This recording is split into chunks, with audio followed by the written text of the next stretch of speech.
ಉತ್ತಮ ಕಬ್ಬು ಇಳುವರಿಗೆ ಇರುವ ಸುಧಾರಿತ ಬೇಸಾಯ ಕ್ರಮಗಳೇನು? ಈ ವಿಷಯವಾಗಿ ಚರ್ಚೆಯನ್ನು ನಡೆಸ್ತಾರೆ. ಒಂದು ಸಂವಾದ ಕಾರ್ಯಕ್ರಮ ನಡೆಯುತ್ತೆ. ಈ ಕಾರ್ಯಕ್ರಮದಲ್ಲಿ ಅತಿಥಿಗಳಾಗಿ ಭಾಗವಹಿಸ್ತಾರೆ ಡಾಕ್ಟರ್ ಸುನೀಲ್ ನೂಲಿ, ಕೃಷಿ ವಿಜ್ಞಾನಿಗಳು. ಸರ್, ದಯಮಾಡಿ ತಾವು ವೇದಿಕೆ ಮೇಲೆ ಆಗಮಿಸಬೇಕಾಗಿ ವಿನಂತಿಸ್ಕೊಳ್ತೇನೆ. ಮತ್ತೊಬ್ಬ ಅತಿಥಿಗಳು ಡಾಕ್ಟರ್ ಬಸವರಾಜ್ ಶಿವಪುತ್ರಪ್ಪ ಏಣಗಿ, ಹಿರಿಯ ಬೇಸಾಯ ತಜ್ಞರು, ಕೃಷಿ ವಿವಿ ಧಾರವಾಡ. ಸರ್, ತಾವು ದಯಮಾಡಿ ವೇದಿಕೆ ಮೇಲೆ ಆಗಮಿಸಬೇಕಾಗಿ ಕೋರಿಕೊಳ್ತೇನೆ. ಮತ್ತೊಬ್ಬ ಅತಿಥಿಗಳು ನಾರಾಯಣ ಸಾಳುಂಕೆ, ಪ್ರಗತಿಪರ ರೈತರು.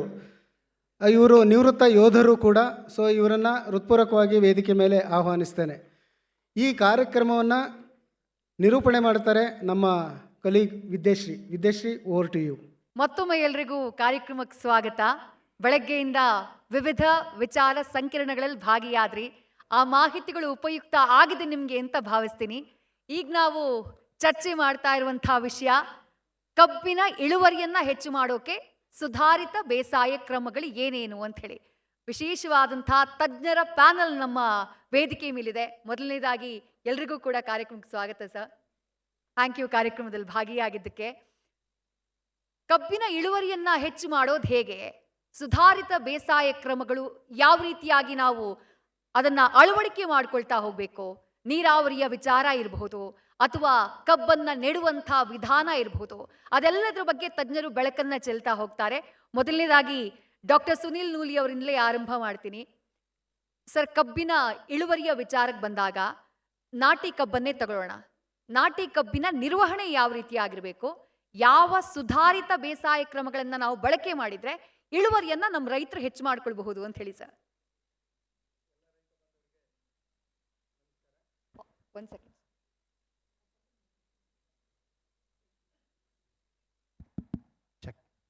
ಎಲ್ಲ ರೈತ ಬಾಂಧವರಿಗೆ ನಮಸ್ಕಾರ.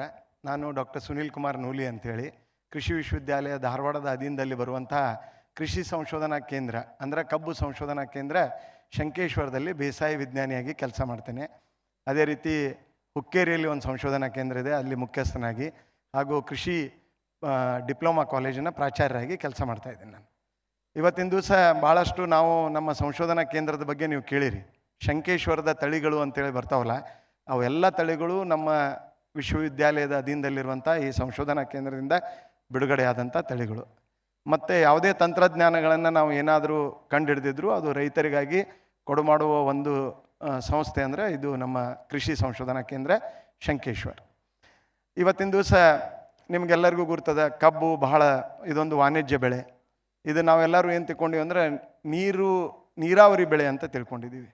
ನನ್ನ ಒಂದು ಪ್ರಕಾರ ನಾವು ಭಾಳಷ್ಟು ಇದರಲ್ಲಿ ಕೆಲಸ ಮಾಡಿ ನೋಡಿದಾಗ ಇದು ಸೂರ್ಯನ ಕಿರಣವನ್ನು ಅಥವಾ ಪ್ರಖರತೆಯನ್ನು ಪ್ರೀತಿ ಮಾಡಿ ಅದನ್ನು ತೆಗೆದುಕೊಂಡು ಬೆಳೆಯುವಂಥ ಬೆಳೆ. ಇದಕ್ಕೆ ನೀರು ಭಾಳ ಬೇಕಾಗಿಲ್ಲ. ಆದರೆ ನಾವೇನು ಮಾಡ್ತಾಯಿದ್ದೀವಿ, ಭಾಳಷ್ಟು ನೀರು ಕೊಟ್ಟು ಅಸಮರ್ಪಕವಾಗಿ ನೀರಿನ ಬಳಕೆ, ಅಸಮರ್ಪಕವಾಗಿ ರಸಗೊಬ್ಬರಗಳ ಬಳಕೆ, ಅದರಿಂದ ಸಮಸ್ಯಾತ್ಮಕ ಮಣ್ಣುಗಳನ್ನು ಮಾಡಿಕೊಂಡು ಇಳುವರಿಯಲ್ಲಿ ಗಣನೀಯವಾಗಿ ವರ್ಷಕ್ಕೆ ಕಡಿಮೆ ಹಾಕೋತ ಹೊಂಟದ ನಮ್ಮ ಇಳುವರಿ. ಆ ಒಂದು ಕಾರಣದಿಂದ ನಾಟಿ ಕಬ್ಬಿನಲ್ಲಿ ಬಹಳಷ್ಟು ಪ್ರಮುಖವಾದಂಥ ನಿರ್ವಹಣಾ ಕ್ರಮಗಳಲ್ಲಿ ಮೊದಲು ಉತ್ತಮವಾಗಿ ನಾವು ಒಂದಿಷ್ಟು ಗುರಿಗಳನ್ನು ಹಾಕೋಬೇಕು. ಇಳುವರಿಯನ್ನು ಪಡಿಬೇಕಂದ್ರೆ ಯಾವ ಗುರಿಗಳನ್ನು ಹಾಕೋಬೇಕು? ಒಂದನೇದ್ದು ಉತ್ತಮ ತಳಿಯನ್ನು ಆಯ್ಕೆ ಮಾಡಬೇಕು. ನಾವು ಒಂದು ಒಳ್ಳೆಯ ತಳಿಯನ್ನು ನಮ್ಮ ಭಾಗಕ್ಕೆ, ನಮ್ಮ ಹವಾಮಾನಕ್ಕೆ, ನಮ್ಮ ಮಣ್ಣಿನ ಗುಣಧರ್ಮಕ್ಕೆ ಹೊಂದುವಂಥ ತಳಿಯನ್ನು ನಾವು ಆಯ್ಕೆ ಮಾಡಬೇಕು. ಅದಾದ ನಂತರ ಉತ್ತಮವಾದಂಥ ಭೂಮಿ ತಯಾರಿಕೆ, ಆಮೇಲೆ ಹನಿ ನೀರಾವರಿ ಪದ್ಧತಿಯನ್ನು ಅಳವಡಿಸೋದು, ಅದರ ಜೊತೆ ರಸಾವರಿ ಮಾಡುವುದು, ಮಣ್ಣಲ್ಲಿ ಬಹಳಷ್ಟು ನೀರು ಬಸಿದು ಹೋಗುವಂಥ ಭೂಮಿಯಲ್ಲಿ ಈ ಬೆಳೆಯನ್ನು ಬೆಳೆದು ನಾವು ಹೆಚ್ಚಿನ ಇಳುವರಿ ತೆಗೆದುಕೊಳ್ಳಲಿಕ್ಕೆ ಕೆಲವೊಂದು ಗುರಿಗಳನ್ನು ಹಾಕೋತ ಹೋಗ್ಬೋದು. ಈಗಾಗಲೇ ನೀವು ಕೇಳಿದ್ರಿ, ಕಬ್ಬಿಗೆ ಮೊದಲು ಯಾವುದೂ ಸಮಸ್ಯೆ ಇದ್ದಿಲ್ಲ. ನಾನು ಇದೇ ಭಾಗದವ, ಬೆಳಗಾವಿ ಜಿಲ್ಲೆಯವನೇ. ಇಲ್ಲಿ ನಾವೆಲ್ಲ ನೋಡಿದಾಗ ಯಾವುದೂ ಸಮಸ್ಯೆಗಳಿದ್ದಿದ್ದಿಲ್ಲ. ಈಗ ಗೊನ್ನೆ ಹುಳ ಬಂತು, ಬಿಳಿ ಚೆಗ್ಯಾನ್ ಕಸ ಬಂತು, ಆಮೇಲೆ ಸಮಸ್ಯಾತ್ಮಕ ಮಣ್ಣುಗಳಾಗಿ ಪರಿವರ್ತನೆ ಆಗ್ತಾಯಿದ್ದಾವೆ. ಆಮೇಲೆ ಭಾಳಷ್ಟು ಸಮಸ್ಯೆಗಳು, ಇದಕ್ಕೆ ಒಂದಕ್ಕೊಂದು ದಿನ ಒಂದೊಂದು ಹೊಸ ರೋಗಗಳು, ಕೀಟಗಳು ಕಾಣ್ತಾ ಇದ್ದಾವೆ. ಇವೆಲ್ಲ ಸಮಸ್ಯೆಯಿಂದ ಇಳುವರಿ ಕಡಿಮೆ ಆಗ್ತಾಯಿದೆ. ಅದಕ್ಕೆ ಇದರಲ್ಲಿ ನಾನು ಹೇಳೋದಿಷ್ಟೇ, ನಾಟಿ ಕಬ್ಬಿನಲ್ಲಿ ಪ್ರಮುಖವಾಗಿ ಇಳುವರಿ ಕಡಿಮೆ ಆಗಲಿಕ್ಕೆ ಕಾರಣ ಅಂದರೆ ನಾವು ಒಂದು ಎಕರೆಗೆ ಎಷ್ಟು ಇರಬೇಕು ಕಬ್ಬು, ಅಷ್ಟು ಕಬ್ಬನ್ನು ಸಂಖ್ಯೆಯನ್ನು ಕಾಪಾಡಬೇಕು. ಕಬ್ಬಿನ ಸಂಖ್ಯೆ ಕಾಪಾಡಿದ ನಂತರ ಕಬ್ಬಿನ ತೂಕವನ್ನು ಹೆಚ್ಚು ಮಾಡಬೇಕು. ಇವೆರಡೂ ಗುಣಾಕಾರ ಮಾಡಿದಾಗ, ಕಬ್ಬಿನ ಸಂಖ್ಯೆ ಮತ್ತು ಕಬ್ಬಿನ ತೂಕವನ್ನು ಮಾಡಿದರೆ ಆವಾಗ ನಮಗೆ ಇಳುವರಿ ಬರ್ತದೆ. ಕಬ್ಬಿನ ಸಂಖ್ಯೆ ಕಡಿಮೆ ಯಾಕೆ ಹಾಕೋತ ಉಂಟದಂದರೆ ನಾವು ಹದಭರಿತವಾದಂಥ ಅಂದರೆ ನಾವು ನಿರ್ವಹಣಾ ಕ್ರಮಗಳನ್ನು ಸರಿಯಾಗಿ ಅವುಗಳನ್ನು ಮಾಡ್ತಾ ಇಲ್ಲ, ಎಲ್ಲೋ ನೆನಪು ಹಾರಿ ಹೋಗ್ತಾ ಇದ್ದೀವಿ. ನಾವೀಗ ಕಬ್ಬಿನ ಸಂಖ್ಯೆಯನ್ನು ಕಾಪಾಡೋದು ಬಹಳ ಮುಖ್ಯದ. ಮುಂಜಾನೆ ಸೆಷನ್ನಲ್ಲಿ ಅಂಗಡಿಯವ್ರು ಹೇಳ್ತಾ ಇದ್ರು, ಇದಕ್ಕೊಂದು C4 ಪ್ಲ್ಯಾಂಟ್ ಅಂತ ಹೇಳ್ತಾರೆ. ಈ ಹವಾಮಾನದ ವೈಪರೀತ್ಯದಿಂದ ಈ ಬೆಳೆಗೆ ಯಾವುದೇ ಪರಿಣಾಮ ಇಲ್ಲ, ಯಾಕಂದರೆ ಇದು ಅತ್ಯುತ್ತಮವಾಗಿ ಈ ಕಾರ್ಬನ್ ಡೈಆಕ್ಸೈಡ್ ಅಂತೀವಲ್ಲ, ಇಂಗಾಲದ ಡೈಆಕ್ಸೈಡು ಮತ್ತು ಸೂರ್ಯನ ಪ್ರಖರತೆಯನ್ನು ತೆಗೆದುಕೊಂಡು ಬೆಳೆಯುವಂಥ ಬೆಳೆ. ಈ ಹವಾಮಾನದ ವೈಪರೀತ್ಯದಿಂದ ಈ ಬೆಳೆಗೇನೂ ಆಗೋದಿಲ್ಲ, ಅದರ ನಿರ್ವಹಣೆಯಲ್ಲಿ ನಾವು ತಪ್ಕೋತ ಹೊಂಟೀವಿ. ಈ ಒಂದು ಕಾರಣದಿಂದ ಈ ಬೆಳೆ ಇಳುವರಿ ಭಾಳ ಕಡಿಮೆ ಆಗ್ತಾ ಇದೆ. ಆ ಒಂದು ಕಾರಣದಿಂದ ಕಬ್ಬಿನ ಸಂಖ್ಯೆ ಯಾಕೆ ಕಾಪಾಡಲಿಕ್ಕೆ ಆಗ್ತಾ ಅಂದರೆ ಚೆನ್ನಾಗಿ ಭೂಮಿ ತಯಾರು ಮಾಡ್ತಾ ಇಲ್ಲ, ಉತ್ತಮವಾದಂಥ ತಳಿ ಆಯ್ಕೆ ಮಾಡ್ತಾ ಇಲ್ಲ, ಬೀಜೋಪಚಾರ ಮಾಡ್ತಾ ಇಲ್ಲ, ನೀರಿನ ನಿರ್ವಹಣೆ ಸರಿಯಾಗಿ ಮಾಡ್ತಾ ಇಲ್ಲ, ಕಳೆಗಳ ಸಮಸ್ಯೆಯನ್ನು ನಿರ್ವಹಣೆ ಮಾಡ್ತಾ ಇಲ್ಲ. ಇನ್ನು ಕಬ್ಬಿನ ಸಂಖ್ಯೆ ಕಾಪಾಡಿದ ನಂತರನೂ ಕಬ್ಬಿನ ತೂಕದ ಬಗ್ಗೆ ನಾವು ಯಾರೂ ವಿಚಾರ ಮಾಡ್ತಾ ಇಲ್ಲ. ಅಂದರೆ ಒಂದು ಗಣಿಕೆ ಅಂತೀವಿ ನಾವು ಈ ಕಡೆ ಭಾಗದಲ್ಲಿ. ಆ ಗಣಿಕೆ ಎಷ್ಟು ಬರ್ತಾವೆ ಅಂದ್ರೆ ತಿಂಗಳಿಗೆ 3 ಗಣಿಕೆ ಬರ್ತಾವೆ ಮಿನಿಮಮ್.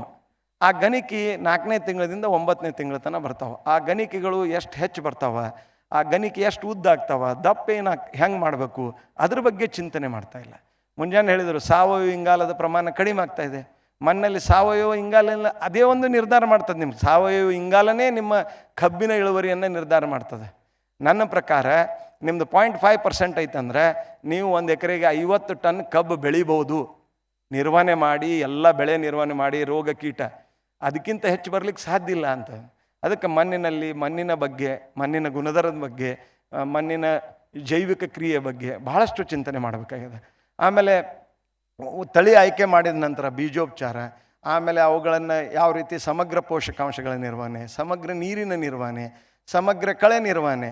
ನಾನಿಲ್ಲಿ ಸಮಗ್ರ ಅಂತೇಳಿ ಒಂದು ಇದು ತಗೋತೀನಿ, ಅದು ಸಮಗ್ರವಾಗೇ ಮಾಡಬೇಕು.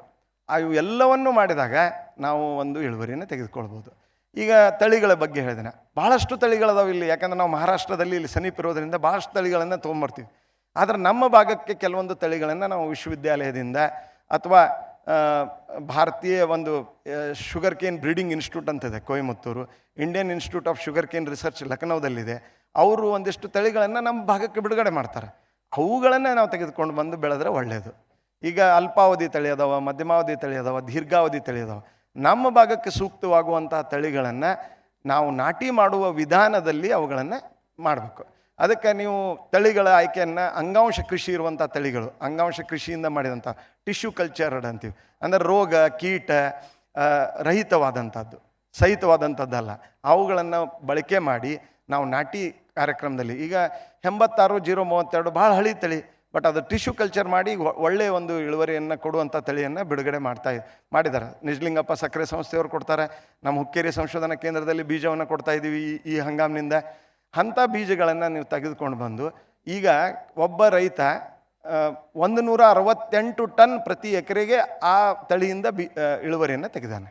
ಮತ್ತು ಆ ತಳಿಯನ್ನು ನಾವು ಬಿಟ್ಟು ಬೇರೆ ತಳಿಗಳನ್ನು ಆಯ್ಕೆ ಮಾಡೋದಂತಲ್ಲ, ಒಳ್ಳೆ ತಳಿಗಳು ಅದಾವೆ. ನಾವು ಶಂಕೇಶ್ವರದಿಂದ ಯಾವುದೇ ತಳಿ ಬಿಡುಗಡೆ ಮಾಡಿದರೆ ಅದು ಹೂ ಆಡೋದಿಲ್ಲ, ಸುಂಕಿರೋದಿಲ್ಲ. ಸುಂಕು ಭಾಳ ದೊಡ್ಡ ಸಮಸ್ಯೆ ಐತೆ ಕಬ್ಬು ಬೆಳೆಗಾರಿಗೆ. ಕಡೆಯಕ್ಕೆ ಬಂದ್ರಂದ್ರೆ ಅವರು ಭಾಳಷ್ಟು ದುಡ್ಡನ್ನು ಕೇಳ್ತಾರೆ, ನಮ್ಮಲ್ಲಿ ಲಗಾನಿ ಅಂತ ಹೇಳಿ ಕರಿತೀವಿ.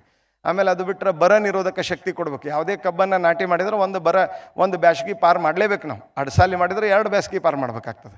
ಅದಕ್ಕೆ ಬರ ನಿರೋಧಕ ಶಕ್ತಿ ಇವೆಲ್ಲ ಹಾಕಿದಂಥ ಗುಣಧರ್ಮಗಳು ನಮ್ಮ ಶಂಕೇಶ್ವರ ಕೃಷಿ ಸಂಶೋಧನಾ ಕೇಂದ್ರದಿಂದ ಈಗ ನಾಳೆ 1ನೇ ತಾರೀಕು 2ನೇ ತಾರೀಕು ಮತ್ತೆ ಹೊಸ ತಳಿಗಳನ್ನು ಬಿಡುಗಡೆ ಮಾಡ್ತೀವಿ. ಅವುಗಳನ್ನು ನಾವು ಕೃಷಿ ಮೇಳದಲ್ಲಿ ಕೊಡಮಾಡುವಂಥ ಒಂದು ಕಾರ್ಯಪ್ರವೃತ್ತಿಯಲ್ಲಿ ಅದೀವಿ. ಇನ್ನು ತಳಿ ಆಯ್ಕೆ ಮಾಡಿದ ನಂತರ ಬೀಜವನ್ನು ನೀವು ಏನು ತೆಗೆದುಕೊಳ್ತೀರಿ, ಬೀಜ ಅದು 8ರಿಂದ 10 ತಿಂಗಳು ವಯಸ್ಸಿನ ಬೀಜ ಇರಬೇಕು. ವಯಸ್ಸಾಗಿದ್ದ ಬೀಜ ಇತ್ತಂದ್ರೆ ಅದು ಕಣ್ಣು ಹುಟ್ಟೋದಿಲ್ಲ. ಯಾಕಂದ್ರೆ ಸಕ್ಕರೆ ಆಗಿರ್ತದೆ ಕಬ್ಬಿನಲ್ಲಿ, ತೆಳಗಿನಿಂದ ಸಕ್ಕರೆ ಆಗ್ತದೆ, ಅದು ಕಣ್ಣು ಹುಟ್ಟೋದಿಲ್ಲ. ನೀವು ವಯಸ್ಸಾಗಿದ್ದ ಕಬ್ಬೆ ತೊಗೊಂಡ್ರೆ ಮ್ಯಾಲಿಂದ ಅಷ್ಟೇ ತೊಗೊರಿ 2-3 ಅಂಶ. ಆಮೇಲೆ ಬಿದ್ದ ಕಬ್ಬು, ಆಮೇಲೆ ಕುಳೆ ಕಬ್ಬಿನಲ್ಲಿ ರೋಗ ಕೀಟ ಬಂದಂಥ ಕಬ್ಬಿನ ಬೀಜಗಳನ್ನು ಆಯ್ಕೆ ಮಾಡಬೇಡ್ರಿ. ಕಬ್ಬಿನ ಬೀಜ ತೆಗೆದುಕೊಂಡ ನಂತರ ಕಬ್ಬನ್ನು ಬೀಜೋಪಚಾರ ಮಾಡಿ, ಈಗ ಹೇಳಿದರು ಸರ್ ಬೆನಗಿ ಸರ್, ನನ್ನ ಗುರುಗಳವರು, ನಾವು ಭಾಳಷ್ಟು ಕೆಲಸ ಮಾಡಿದ್ದೀವಿ. ಸರ್ ಅಂತರೂ ಅವ್ರು ಪರ್ಫೆಕ್ಟ್ ಎಕ್ಸ್ಟೆನ್ಷನ್, ನನಗಿಂತ ಚಂದ ಮಾತಾಡ್ತಾರೆ, ಅಗ್ರಾನಮಿ ಮಾತಾಡಂದ್ರು. ಈ ಸೆಟ್ ಟ್ರೀಟ್ಮೆಂಟ್ ಅಂತ ಹೇಳಿದರು. ನೀವು ಏನಿಲ್ಲ, 1 ಲೀಟ್ರ್ ನೀರಿಗೆ 2 ಗ್ರಾಮ್ ಬೆವಿಸ್ಟಿನ್ನು, 2 ml ಕ್ಲೋರೋಪೈರಿಪಾಸು, ಅದ್ರ ಬದಲಿ ಇನ್ನೊಂದು ಪಿಪ್ರೋನಿಲ್ ರಿಜೆಂಟ್ ಅಂತ 1 ml. ಆಮೇಲೆ ನಿಮ್ಗೆ ಇದು ಕ್ಯಾದ್ಗಿ ರೋಗ ಬರ್ತೈತೆ ಅಂತೀರಿ, ಅದಕ್ಕೆ 1 ಗ್ರಾಮ್ ಜಿಂಕ್ ಸಲ್ಫೇಟು, 1 ಗ್ರಾಮ್ ಕಬ್ಬಿನ ಸಲ್ಫೇಟು, ಮನ್ಯಾಗ 1 ಗ್ರಾಮ್ ಯೂರಿಯಾ ಇದ್ದೇ ಇರ್ತದೆ. 1 ಲೀಟ್ರಿಗೆ ಹೇಳಿದೆ ನಾ. ಒಂದು ಎಕರೆಗೆ ಕಬ್ಬು ಕಟ್ ಮಾಡಿದ ಮೇಲೆ 2 ಕಣ್ಣಿನೂ ಕಟ್ ಮಾಡಿದ ಮೇಲೆ ಅವುಗಳನ್ನು ಬೀಜೋಪಚಾರ ಮಾಡಿ ನಾಟಿ ಮಾಡಿರಿ. ಮಿನಿಮಮ್ 2 ತಾಸು, 20 ನಿಮಿಷದಿಂದ 2 ತಾಸು. ಅದಕ್ಕೆ ಇದನ್ನು ನಾಟಿ ಮಾಡಿದರೆ ಮುಂದೆ ಬರುವಂತಹ ರೋಗಗಳು ಕೀಟಗಳು ನಮಗೆ ಬರೋದಿಲ್ಲ. ಅದು ಬಹಳ ಎಚ್ಚರಿಕೆ. ಇದನ್ನು ನಾವು ಬೀಜೋಪಚಾರ ಮಾಡಲೇಬೇಕಾಗಿದೆ. ಯಾಕಂದರೆ ಇದು ಸಣ್ಣ ಬೆಳೆಯಲ್ಲ. ಸೋಯಾಬೀನ್ ಅಥವಾ ಯಾವುದೋ ಶೇಂಗಾ ಇವತ್ತು ಹೋಗಿ ನಾ ಅದಕ್ಕೆ ಔಷಧ ಹೊಡಿತೀನಿ, ಔಷಧ ಉಪಚಾರ ಮಾಡ್ತೀನಿ ಅಂಥೇಳಿ ಅದು ಆಗೋದಿಲ್ಲ. ಈಗ ಡ್ರೋನ್ಗಳು ಬಂದಾವ. ಇದು ಭಾಳಷ್ಟು ಬಯೋಮಾಸ್ ಇರುವಂಥ ಬೆಳೆ. ಅದಕ್ಕೆ ನಾವು 10 ಲೀಟ್ರ್ 1 ಎಕರೆ ಕೊಟ್ಟರೆ ಸಾಲೋದಿಲ್ಲ. ಅದಕ್ಕೆ ದಯಮಾಡಿ ತಾವು ಎಲ್ಲರೂ ಇದರಲ್ಲಿ ಕಾರ್ಯಪ್ರವೃತ್ತಿಯಾಗಿ ಬೀಜೋಪಚಾರ. ಇನ್ನು ಇದಾದ ನಂತರ ಕಬ್ಬಿನ ಅಂತರ ಭಾಳ ಮುಖ್ಯವಾದಂಥದ್ದು. ಇದು ನಾ ಹೇಳಿದೆ ನಿಮ್ಮ ಕಬ್ಬಿನ ಸಂಖ್ಯೆಯನ್ನು 1 ಎಕರೆಗೆ 40,000 ರಿಂದ 45,000 ಅಷ್ಟೇ ಕಬ್ಬು ಬರ್ತಾವೆ, ಅದಕ್ಕಿಂತ ಹೆಚ್ಚು ಬರೋದಿಲ್ಲ. ಆ 40,000 ರಿಂದ 45,000 ಕಬ್ಬು ಅವುಗಳನ್ನು ಕಾಪಾಡಿ 1 ಕಿಲೋ ಬಂದರೆ 40 ಟನ್ ಬಂತು 1 ಎಕರೆಗೆ. ಅದನ್ನೇ 1.5 ಕಿಲೋ ಮಾಡಿದರೆ 60ಕ್ಕೆ ಬಂತು, 2 ಕಿಲೋ ಮಾಡಿದರೆ 80 ಬಂತು. ಸುಸ್ಥಿರವಾಗಿ ನಮಗೆ 80 ಟನ್ ಬಂದರೂ ಸಾಕು. 100 ಟನ್ ಬೆಳಿಬೇಕಂತ ನಾನು ನಿಮಗೆ ಬೆಳಿಬೇಡ್ರಿ ಅಂತ ಹೇಳ್ತಾ ಇಲ್ಲ. ಸುಸ್ಥಿರವಾಗಿ ನಮಗೆ 80 ಟನ್ನು ನಾಟಿ ಕಬ್ಬಿನಲ್ಲಿ ಕುಳೆ ಕಬ್ಬಿನಲ್ಲಿ ಬರ್ತಾ ಹೋದರೆ ಬಹಳಷ್ಟು ಉತ್ತಮವಾದಂಥ ಇಳುವರಿಯನ್ನು ನಾವು ಪಡಿತೀವಿ. ಅದಕ್ಕೆ ಮುಂಜಾನೆ ಮಂತ್ರಿಗಳು ಹೇಳಿದರು, ನಾವು 30 ಇದ್ದಿದ್ದು 60 ಮಾಡಿರಿ, 60 ಇದ್ದಿದ್ದು 90 ಮಾಡಿರಿ ಅಂತ. ಅದಕ್ಕೆ ನಾವು ಆ ದಿಶೆಯಲ್ಲಿ ಕಾರ್ಯಪ್ರವೃತ್ತರಾಗೋಣ. ಅದಕ್ಕೆ ನೀವು ಅಗಲ ಅಂತರ ಸಾಲಿನಲ್ಲಿ ಕಬ್ಬು ಬೆಳಿಬೇಕು. ಯಾಕಂದರೆ ಇದು C4 ಪ್ಲ್ಯಾಂಟ್. ಇದಕ್ಕೆ ಸೂರ್ಯನ ಪ್ರಖರತೆ ಭಾಳ ಬೇಕು. ಸೂರ್ಯನ ಪ್ರಖರತೆ ಅಂದರೆ ಏನು? ಸೂರ್ಯನ ಕಿರಣಗಳು ಮತ್ತು ಗಾಳಿಯಲ್ಲಿ ಕಾರ್ಬನ್ ಡೈಆಕ್ಸೈಡ್, ಇವು ಎರಡೂ ನಾವು ಯಾವುದೂ ಟ್ಯಾಕ್ಸ್ ತುಂಬೋದಿಲ್ಲ. ಪುಕ್ಕಟೆಗೆ ಬೆಳೆಗಳಿಗೆ ಕೊಡಬೇಕಾಗಿದೆ. ಅವು ಯಾವ ರೀತಿ ಕೊಡುವುದಂದ್ರೆ ಅಗಲ ಅಂತರ ಸಾಲಿನಲ್ಲಿ ಕಬ್ಬು ಬೆಳೆದಾಗ ಕೆಳಗಿನ ಎಲಿತನ ಸೂರ್ಯನ ಕಿರಣಗಳು ಮುಟ್ಟಬೇಕು, ಅಲ್ಲಿ ಗಾಳಿ ನಿಂದಿರಬೇಕು. ಆಟೋಮೆಟಿಕ್ಲಿ ಎಲೆಗಳು ಅವುಗಳನ್ನು ತೆಗೆದುಕೊಳ್ತಾವೆ. ನಾವು ಏನಂತೀವಿ ಪ್ರಾಣವಾಯು ಅಂತೀವಿ ಆಕ್ಸಿಜನ್ಗೆ, ಹಾಗೆ ಇದಕ್ಕೆ ಕಾರ್ಬನ್ ಡೈಆಕ್ಸೈಡ್ ಕೊಡ್ತೀವಿ ನಾವು ಬಿಟ್ಟಂಥದ್ದು. ಆಮೇಲೆ ಒಳ್ಳೆಯ ಸೂರ್ಯನ ಕಿರಣಗಳು ಈ ತೆಳಗಿನ ಎಲಿತನ ಕೊಟ್ಟಿವಿ ಅಂದರೆ ಆಹಾರ ಉತ್ಪಾದನೆಯಾಗಿ ಕಬ್ಬಿನ ಗಣಿಕೆ ದಪ್ಪಾಗುತ್ತದೆ. ಅದಕ್ಕೆ ಈಗ ನೀವು ಎಲ್ಲರೂ ಎರಿಭೂಮಿ ಅಂತೀರಿ. ನೀವು ಅಂದರೆ ಆಳವಾದ ಕಪ್ಪು ಮಣ್ಣು, ಮಧ್ಯಮ ಆಳದ ಕಪ್ಪು ಮಣ್ಣು ಇರ್ತದಲ್ಲ, ಅಲ್ಲಿ 4 ರಿಂದ 5 ಫೂಟು ಸಾಲಿನಿಂದ ಸಾಲಿಗೆ ಅಂತರ. ಆಮೇಲೆ ನೀವು ಏನಂತೀರಿ ಕೆಂಪು ಮಣ್ಣು, ಮಡ್ಡಿ, ಮಸಾರಿ ಅಂತಿರಲ್ಲ, ಅಲ್ಲಿ 4 ಫೂಟು ಮಿನಿಮಮ್ ಅಷ್ಟು ಕಬ್ಬನ್ನು ನಾಟಿ ಮಾಡಬೇಕು. ಆಮೇಲೆ 2 ಕಣ್ಣಿನ ಕಬ್ಬಿನ ತುಂಡುಗಳನ್ನು ತಗೋರಿ. ಅವುಗಳನ್ನು ನಾಟಿ ಮಾಡಿದಾಗ 1 ಕಣ್ಣು ಮೇಲೆ ಬಂತಂದ್ರೆ 1 ಕಣ್ಣು ಅಡ್ಡ ಬರ್ತದೆ. ಅದು ನಿಮಗೇನಾಗ್ತದೆ, ಎಲ್ಲ ಕಣ್ಣು ಹುಟ್ಟುತ್ತದೆ. ಕಬ್ಬಿನ ಬೀಜನೂ ಕಡಿಮೆ ತೊಗೊಂಡಂಗೆ ಆಗ್ತದೆ. 1 ಎಕರೆಗೆ ಕೇವಲ 1.5 ರಿಂದ 2 ಟನ್. ಇವತ್ತು ಮುಂಜಾನೆ ಮಂತ್ರಿಗಳು ಹೇಳಿದ್ರು 3 ಟನ್ ಕಬ್ಬು ಹಚ್ಚಿ ನಾವು ಅದನ್ನೆಲ್ಲ ಬೆಳೆದಕ್ಕಿಂತ ಈಗ ಬರೀ 1,200 kg 600 kg 1 ಕಣ್ಣಿನ ಕಬ್ಬಿನ ಸಸ್ಯಗಳನ್ನು ಹೇಳಿದರು. ಅದೇ ರೀತಿ ಅಗಲ ಅಂತರ ಸಾಲಿನಾಗ ಕಬ್ಬು ಬೆಳೆದ ನಂತರ ಸಮಗ್ರ ಇನ್ನೊಂದು ಏನು ಮಾಡಿರಿ, ಆ ಕಬ್ಬಿನ ಸಾಲಿನಾಗ 2 ಕಣ್ಣು ತುಳಿತಿರ್ತಿರಲ್ಲ, ಅದೇ ಸಾಲಿನಾಗ ಒಂದು 6 ಕಣ್ಣು ತುಳಿದ ಮೇಲೆ 7ನೇ ಕಣ್ಣಿಗೆ ಡಬಲ್ ತುಳಿರಿ. ಆ ಸಾಲಿನಾಗ ಏನಾದರೂ ಗ್ಯಾಪ್ ಆದ್ರೆ ಅದು ತೊಗೊಂಬಂದು ಅಲ್ಲೇ ಕಿತ್ತು ಹಚ್ಚಲಿಕ್ಕೆ ಅನುಕೂಲ ಆಗ್ತದೆ. ಅದಾದ ನಂತರ ಇನ್ನು ಸಮಗ್ರ ಪೋಷಕಾಂಶಗಳ ನಿರ್ವಹಣೆ. ಸಮಗ್ರ ಪೋಷಕಾಂಶಗಳ ಮುಂಜಾನೆ ಮಣ್ಣಿನ ಬಗ್ಗೆ ಬಹಳಷ್ಟು ಮಾತಾಡಿದರು. ನಂದು ಒಂದೇ ನಿಮಗೆ ಹೇಳೋದು, ಸಾಕಷ್ಟು ಸಾವಯವ ಗೊಬ್ಬರಗಳನ್ನು ಯಥೇಚ್ಛವಾಗಿ ಬಳಸ್ರಿ. ಅಂತರ ಬೆಳೆಯಾಗಿ ಹಸಿರೆಲೆ ಗೊಬ್ಬರ ಬೆಳೆದು ಅದನ್ನು ಅಲ್ಲೇ ಮೊಗ್ಗು ಹೊಡೆಯುವಂಥ ಕಾರ್ಯಕ್ರಮ ಮಾಡಿರಿ. ಆಗಂಗಿಲ್ಲಪ್ಪ ಅಂದರೆ ಏನು ಸೆಣಬು ದೇಂಚೆ ಹಾಕ್ತಿರಲ್ಲ, ಅದಕ್ಕೆ 2,4-D ಹೊಡೆದು ಬಿಡ್ರಿ.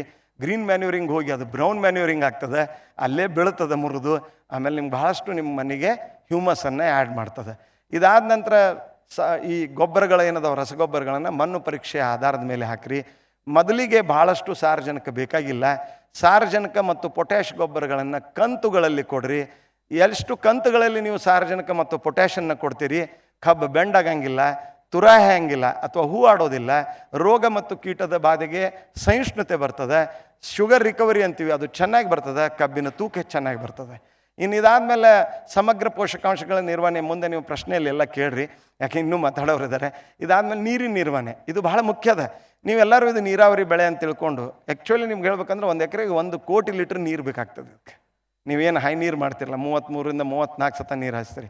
ಹಂಗಂದ್ರೆ 1,000 ಲೀಟ್ರದ್ದು ಟ್ಯಾಂಕರ್ಗಳು 100 ಟ್ಯಾಂಕರ್ ನೀರು ಹಾಯಿಸ್ದಂಗೆ ಒಂದು ಕಬ್ಬಿಗೆ.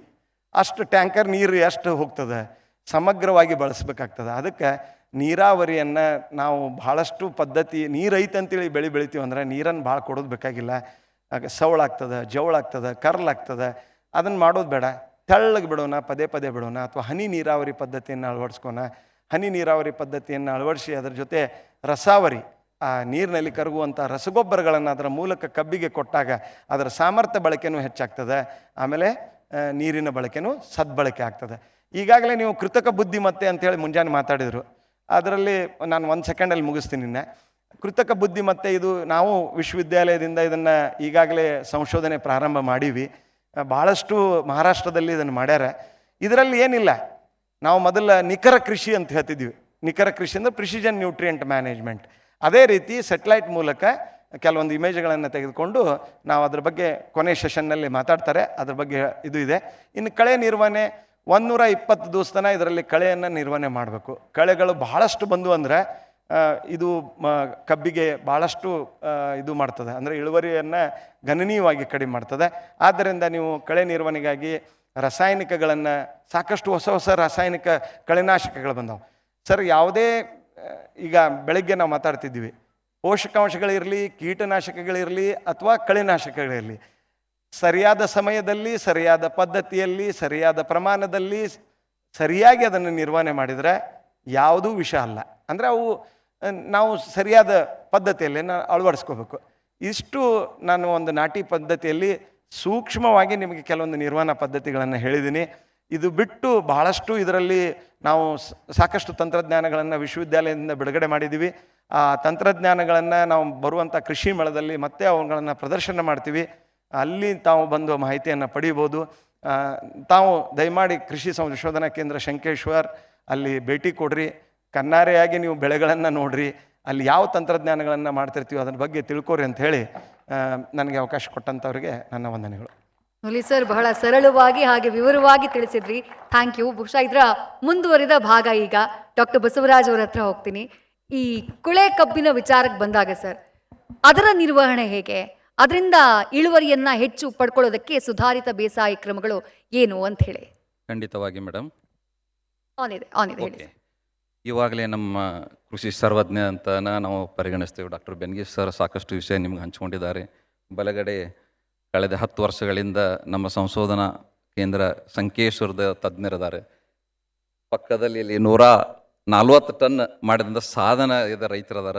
ಇವ್ರು 4 ಮಂದಿ 4 ಮಾತುಗಳು ನೀವು ಮನೆಗೆ ಒಯ್ದಿರ್ಬೇಕು ನಮ್ಮ ಭಾಗದ ರೈತರು. ಯಾಕಂತಂತಂದರೆ 4 ಜಿಲ್ಲೆಗಳಲ್ಲಿ ಅನುಭವ: ಗದಗ, ಉತ್ತರ ಕನ್ನಡ, ಬಾಗಲಕೋಟ್, ಬೆಳಗಾವಿ. ನಮ್ಮ ಬಾಗಲಕೋಟದ ನಮ್ದೇನಪ್ಪ ಅಂತಂದ್ರೆ ಹಾರುಗೇರಿ ಕ್ರಾಸ್ನಿಂದ ಹಿಡ್ಕೊಂಡು ನಮ್ಮ ಅಣ್ಣರದಾರ ಇಲ್ಲಿ ಮುದೋಳವಾಗದವರು ಈ ಭಾಗದಲ್ಲಿ ಎಲ್ಲ ಹಿಡ್ಕೊಂಡು. ಯಾಕಂದ್ರೆ ನನ್ನ ಚಾಪ್ಟರ್ ಏನಪ್ಪ ಅಂದ್ರೆ ಕುಳೆ ಕಬ್ಬು ಬಂದಾಗ ನಾನು ನಿಮಗೆ ಒಂದು ಪ್ರಶ್ನೆ ನನಗೆ ನೆನಪಾಗ್ತತಿ. ಎಕ್ಸಾಕ್ಟ್ಲಿ 2012ಕ್ಕೆ ಹೋಗ್ಬೇಕಾಗ್ತದೆ. ನಾನು ಬಾಗಲಕೋಟೆ ಜಿಲ್ಲಾ ಜಂಟಿ ಕೃಷಿ ನಿರ್ದೇಶಕರು ಡಾಕ್ಟರ್ ಗುರುಮೂರ್ತಿ ಸಾಹೇಬ್ರು ಅಂತಿದ್ರು. ಮಳಲಿ ಅವರು ಎಡಿಎ ಮುದೋಳ್ಕಿದ್ರು, ಡಾಕ್ಟರ್ ಗುಡ್ಡದವರು ಜಮಖಂಡಿಗಿದ್ರು. ನಾವು ಆ ಸಮಯದಲ್ಲಿ ಏನು ಬದಲಾವಣೆ ಆಯಿತು ಕಳೆದ 10 ವರ್ಷಗಳಲ್ಲಿ ನಾನು ಹೇಳ್ತೀನಿ. ಆ ಸಮಯದಲ್ಲಿ ಕಡ್ಡಿಪಿಟಿ ಹೊಲಕ್ಕೆ ಒಯ್ಬೇಡ್ರಪ್ಪ ಅಂತಂತಂದ್ರೆ ನಮ್ಮ ಜನ ಮಂದಾಮು ಒಯ್ತಿದ್ರು. ಹೆಂಗೆ ಪ್ರೇರೇಪಣೆ ಮಾಡಬೇಕು ಅದನ್ನೇ ನಿಮ್ಮ ಭಾಷೆಯಲ್ಲಿ ನಾನು ಹೇಳಲಿಕ್ಕೆ ಮಾಡಿ 4 ತಂತ್ರಜ್ಞಾನಗಳು ಅದಾವೆ ಕುಳೆ ಕಬ್ಬಿನಲ್ಲಿ. ಹೆಂಗೆ ಅವರು 100 ಟನ್ ತರಬೇಕು, ಕುಳೆ ಕಬ್ಬಿನಲ್ಲಿ ನಾವು ಮಾಡೋ ತಪ್ಪು ಏನು, ಆ ತಪ್ಪು ತಿದ್ಕೊಂಡ್ಬಿಟ್ಟಿವಪ್ಪ ಅಂತಂತಂದರೆ ನಾಟಿ ಕಬ್ಬಿನಷ್ಟೇ ಇಳುವರಿಯನ್ನು ಪಡಿಬೋದು. ಹೆಂಗೆ ಪ್ರೇರೇಪಣೆ ಮಾಡಿ ಒಂದೇ ಒಂದು ವಾಕ್ಯ ಹೇಳಿದೀವಿ ನಾವು.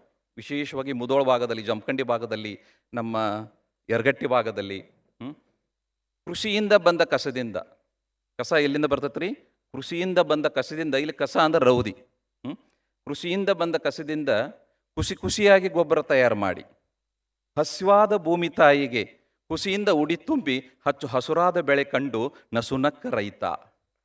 ಯಾಕೆ ಇದನ್ನು ನಾನು ನಿಮ್ಗೆ ಹೇಳ್ತಾ ಇದ್ದೀನಿ ಅಂತಂತಂದ್ರೆ, ಮುಂಜಾನೆ ನಮ್ಮ ಸತೀಶ್ ಅಣ್ಣ ಅವರಿಂದ ಹಿಡ್ಕೊಂಡು ಅಕ್ಕ ಲಕ್ಷ್ಮೀ ಹೆಬ್ಬಾಳ್ಕರ್ ಅವರಿಂದ ಹಿಡ್ಕೊಂಡು ಎಲ್ಲ ಸಭೆಯಲ್ಲಿ ನಾವು ಚಿಂತನೆ ಮಾಡಿದ್ವಿ. ಇವತ್ತು ಮಣ್ಣಿನ ಬಗ್ಗೆ ಪ್ರಾರಂಭವಾಯಿತು ಇವತ್ತು ಮಾರ್ನಿಂಗ್. ಯಾಕಂತಂತಂದರೆ ಮೊದಲು ನಾವು ಹೇಳ್ತಿದ್ದೀವಿ ನಮ್ಮ ಭೂಮಿಗಳು ನೀರಡಿಸ್ಯಾವಂತ, ನಮ್ಮ ಭೂಮಿಗಳು ನೀರಡಿಸ್ಯಾವಂತ.